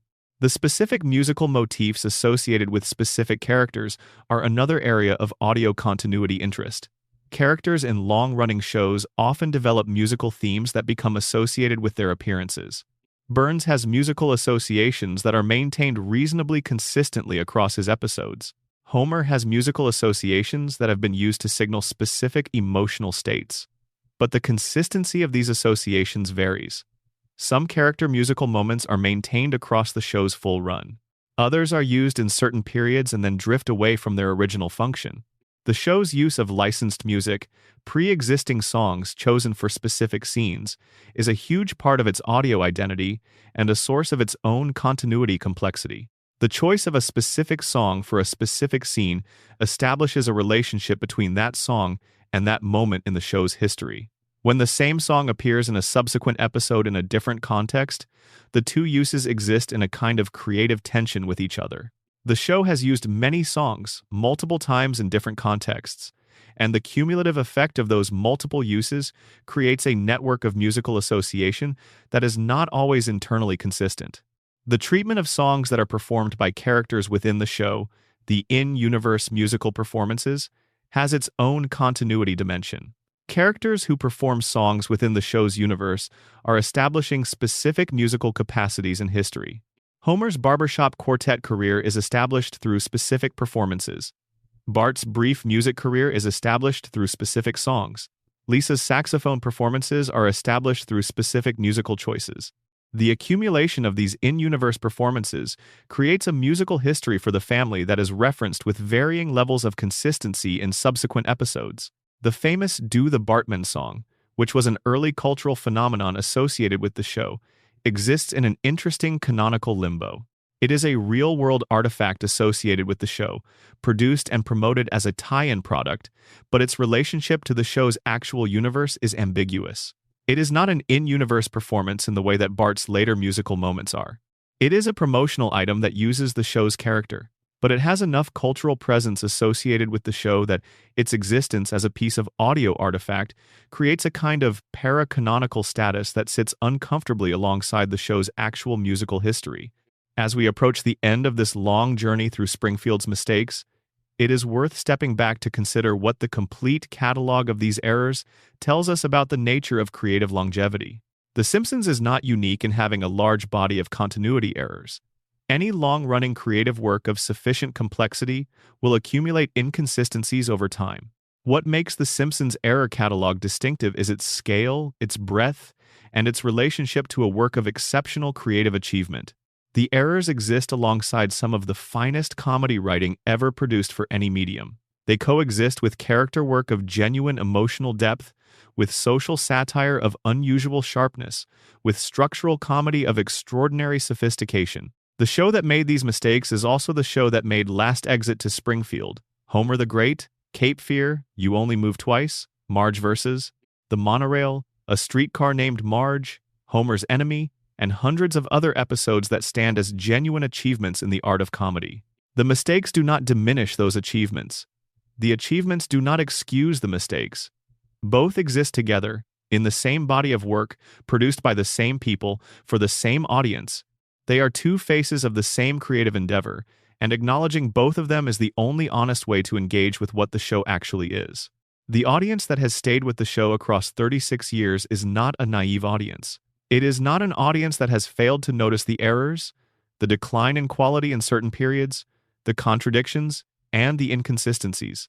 It is an audience that has noticed all of these things and has chosen to continue watching because the fundamental experience of watching The Simpsons, of spending time with this family in this town, remains valuable enough to make the imperfections worthwhile. This is, when you think about it, the most complimentary possible assessment of a long-running work. The audience is not there because the work is perfect. It is there because the work, despite its imperfections, or perhaps because of them, offers something genuine. A specific kind of pleasure, a specific kind of companionship, a specific relationship to the work of being alive in America, and finding that experience available for examination and satire and occasional heartbreak. The Springfield that has been examined in this script is not a consistent place. It is a contradictory place, a place that borders 4 different states and all of them simultaneously. A place where a man has worked for the same company for 36 years without aging a single day.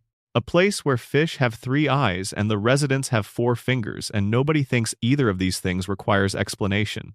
A place where the sky is the wrong color in the background of some scenes and the right color in others. A place where the past keeps changing to fit the present. It is, in other words, a place that feels very much like home. Not because home is inconsistent in the same specific ways, but because home is always a bit inconsistent. Memory is inconsistent. The people we love are inconsistent. The places we grew up are inconsistent with themselves across the span of years we spend returning to them. The family that gathers around the television on Sunday evening is never quite the same family it was the Sunday evening before. Even when it appears from the outside to be exactly the same family, doing exactly the same thing, in exactly the same way. We are all living in floating timelines. We are all accumulating errors in our own personal continuity. We are all, in some essential way, the residents of our own private Springfield, a town that exists nowhere on any map and everywhere in our memory simultaneously. And the show that made all of those errors, that kept going anyway, that stayed on the air for 36 years and nearly 800 episodes, and kept trying to make something funny and true and alive in a medium that does not naturally support longevity. That show deserves the kind of love that includes the mistakes, that sees the errors clearly and finds them charming, that knows exactly where the blue couch was in Season 1 and loves the orange couch no less for knowing. The Simpsons made mistakes. It kept making them. It is probably making new ones right now, in whatever season is currently in production, in whatever episode is going through post at this moment. New errors being pressed into the fabric of the show alongside whatever genuine creative achievement that episode contains. New mistakes to catalog, new inconsistencies to find. And that is how it should be. That is what 36 years of creative work looks like when you examine it closely enough to see the seams. Not a seamless monument to perfect production. A living thing, imperfect and generous, still going, still trying, still getting some things wrong and some things beautifully, impossibly right. Dough. And good night. There is a whole category of Simpsons mistakes that rarely makes it into the standard catalogs of errors, and it is the category of character motivation inconsistency. These are not cases where a fact changes between episodes. They are cases where a character does something that is inconsistent with what we know about why that character does things. Motivation continuity is harder to track than fact continuity because it requires understanding not just what happened but why it happened, and the show's handling of character motivation is particularly subject to the demands of any given episode's comedic or emotional needs. Homer's relationship to risk is one of the most instructive examples. Homer is, in certain episodes, a deeply risk-averse person. He is afraid of many things. He is uncomfortable in new situations. He clings to the familiar. This risk aversion is part of his characterization and is used to drive plot in episodes where his reluctance to try something new is the central conflict. And then in other episodes, Homer leaps into entirely new and dangerous situations with no apparent reluctance, driven by impulse or enthusiasm, with no reference to the risk aversion that other episodes have established. The version of Homer who is afraid to try new things and the version of Homer who throws himself into new things without hesitation are different characterizations that the show uses interchangeably. Both are available as narrative tools. The risk-averse Homer appears when the story needs someone to overcome fear. The impulsive Homer appears when the story needs someone to cause chaos by acting without thinking. Both are funny. Neither is consistently Homer. Marge's relationship to social conformity is a similar motivation inconsistency. In certain episodes, Marge is deeply concerned with what the neighbors think. She cares about appearances. She is constrained by social judgment in ways that drive the episode's plot. In other episodes, she demonstrates complete indifference to social judgment, taking unconventional positions or making unconventional choices without any apparent concern for how they are perceived. The Marge who worries about the neighbors and the Marge who ignores them are both present in the series, deployed as needed, without consistent underlying logic about which Marge is the real one. Burns's attitude toward his own mortality is an area of motivation inconsistency that the source transcript touched on, but that deserves further examination. In episodes that deal directly with Burns's medical situation, he is depicted as having a sophisticated and pragmatic relationship with his own fragility. He knows he is kept alive by artificial means. He knows the margin for error is zero. He manages this reality with characteristic ruthlessness. And yet in other episodes, Burns engages in physical activities or takes risks that seem inconsistent with someone who knows exactly how precarious his continued existence is. The Burns who understands that a missed treatment means death within a week does not quite behave the way a person with that knowledge would behave in every episode that features him. Ned Flanders' religious faith is one of the most carefully developed character traits in the series, and also one whose application is not perfectly consistent. The show has clearly thought deeply about what Ned's faith means to him and how it shapes his behavior. The episode that reveals the psychological underpinning of his niceness, the childhood conditioning episode, adds a psychologically complex layer to what might otherwise be a simply presented devoutness. And across many episodes, Ned's faith is handled with genuine thoughtfulness and occasional genuine pathos.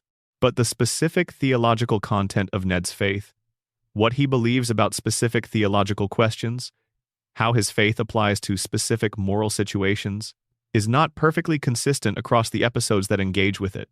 Ned's positions on specific issues, his interpretation of specific theological principles, his behavior in situations where his faith has clear implications, vary in ways that suggest different writers have different understandings of exactly what kind of Christian Ned is. He is consistently devout. He is inconsistently specific about what that devoutness means. The school's treatment of Bart across the series is a motivation inconsistency of institutional rather than individual character. Springfield Elementary, as an institution, has a relationship to Bart that is established as one of long-suffering tolerance, combined with periodic genuine effort to address his situation. The school has tried, across various episodes, different approaches to managing and educating Bart, and each new approach is presented as something the school is doing for the first time, without reference to the approaches that previous episodes established. The school keeps reinventing its response to Bart as if each episode's response is the first one that has been attempted, which is inconsistent with the institutional memory any real school would have of a student who has been there for multiple years. The Springfield community's response to crises is perhaps the most dramatically inconsistent motivation in the show.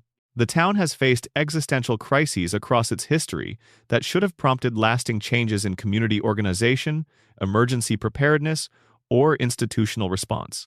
The town has faced situations where community collective action was required and where that action was successful. And yet the community organization that produced that successful action is never present as a resource in subsequent episodes that face similar crises. Each crisis is faced as if the community has never organized around a common threat before, even when it has done exactly that in previous episodes. This is partly the reset structure of the show.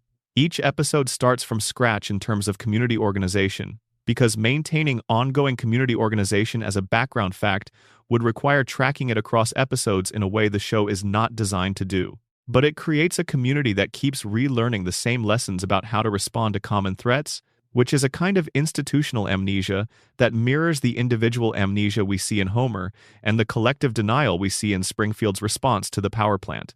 The show's handling of the school's budget is a particularly rich area of institutional motivation inconsistency.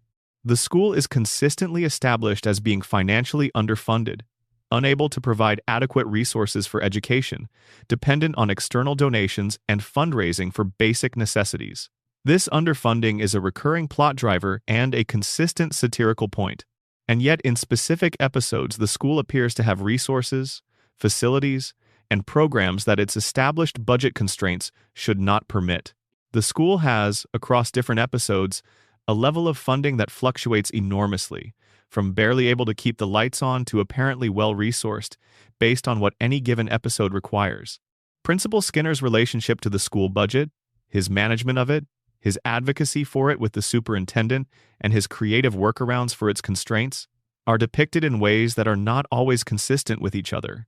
In some episodes, Skinner is a surprisingly effective budget manager who keeps the school functional despite resource constraints. In others, he is unable to manage even basic institutional finances. His competence in this specific area varies based on what the episode requires, rather than on a consistent characterization of his administrative abilities. The teaching staff at Springfield Elementary has a size and composition that varies significantly across episodes.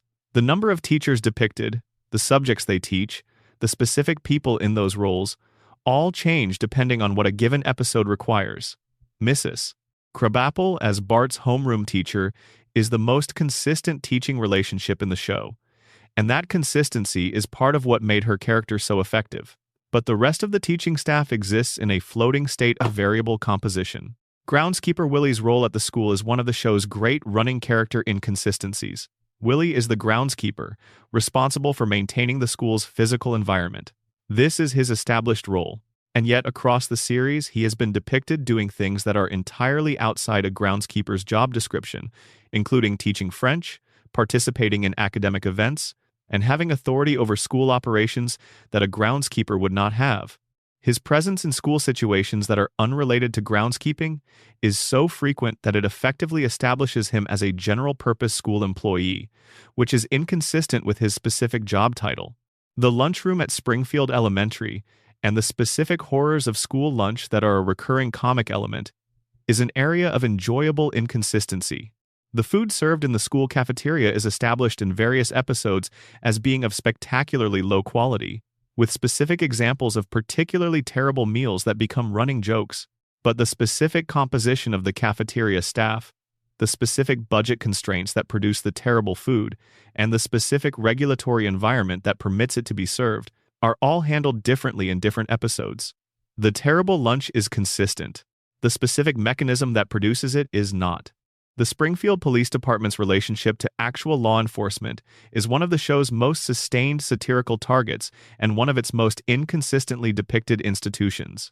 Chief Wiggum's incompetence is established as a feature of the department, and the department's failure to provide effective law enforcement is a consistent satirical observation about the relationship between institutional dysfunction and public safety. But the specific ways in which the department fails, the specific capabilities it lacks, and the specific pressures it operates under vary significantly across the many episodes that feature the police. The police department has been depicted as corrupt in certain episodes, where officers take bribes and look the other way for payment. It has been depicted as merely incompetent in others, where the failures are the result of lack of skill rather than active misconduct.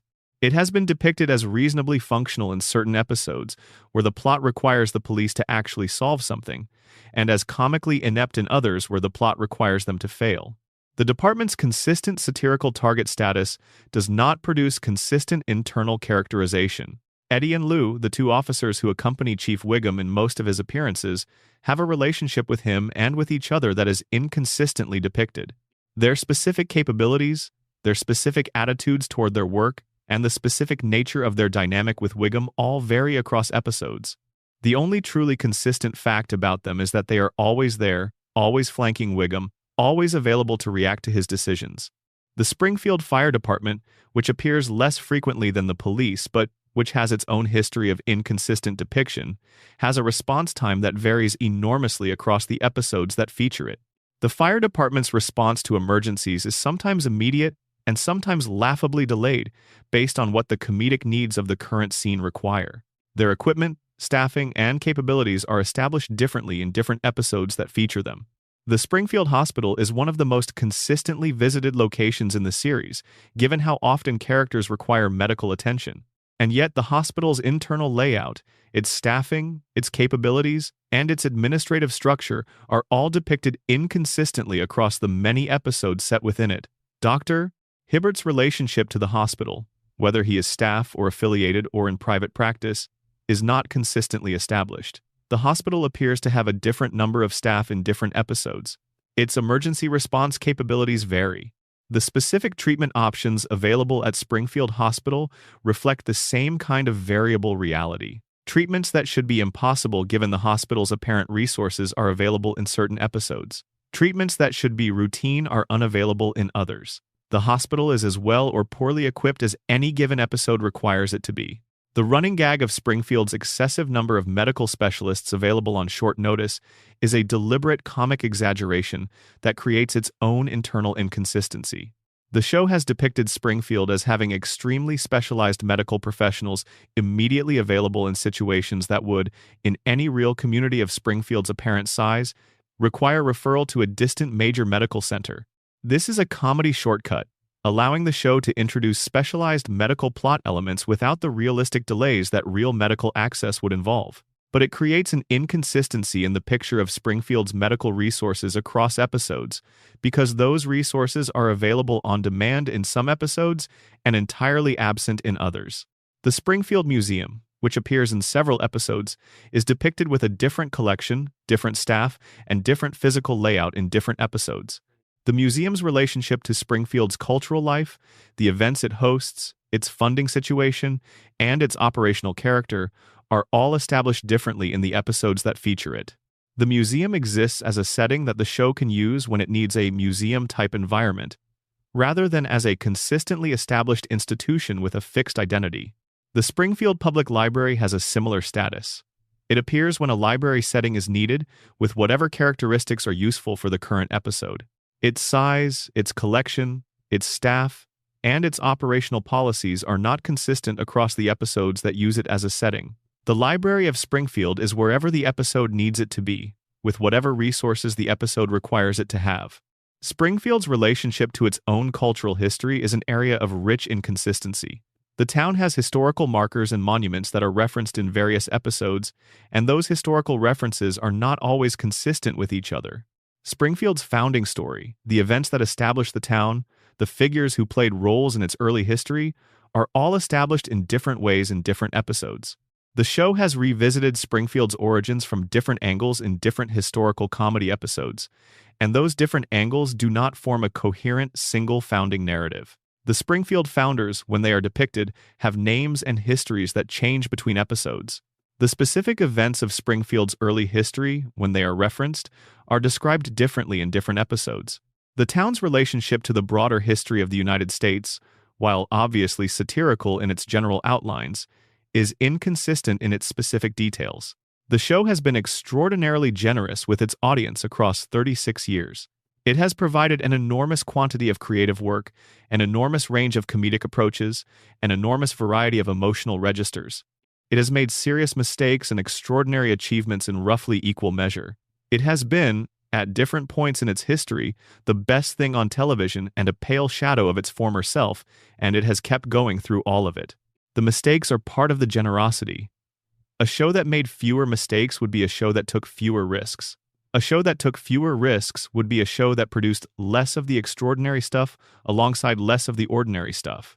The ratio of the two is what it is because the show never stopped trying, never stopped attempting, never stopped throwing new ideas at the wall to see what would stick, even when some of those ideas created continuity crises, or logical impossibilities, or animation errors, or character inconsistencies. The show kept going. That is the central fact. Through golden ages and declining periods, and critical reassessments and cultural shifts and cast changes and production technology revolutions and a global pandemic and 36 years of the real world changing beyond recognition, the show kept going. And it will keep going. And it will keep making mistakes. New mistakes, fresh mistakes, mistakes that contradict things. The show established in 2004 or 1997 or 1991. Mistakes that careful viewers will notice and catalog and discuss in the online spaces where Springfield's errors have their own community of dedicated archaeologists. And somewhere in Springfield, on a couch, in a living room, in a house, on a street, in a town that borders 4 states and none of them, a family will gather. The husband will fall through the door at 5:30 after another day at the plant, not quite remembering which version of himself he is supposed to be today. The wife will stand in the kitchen with blue hair that is the wrong shade of blue in 3 episodes out of every 8.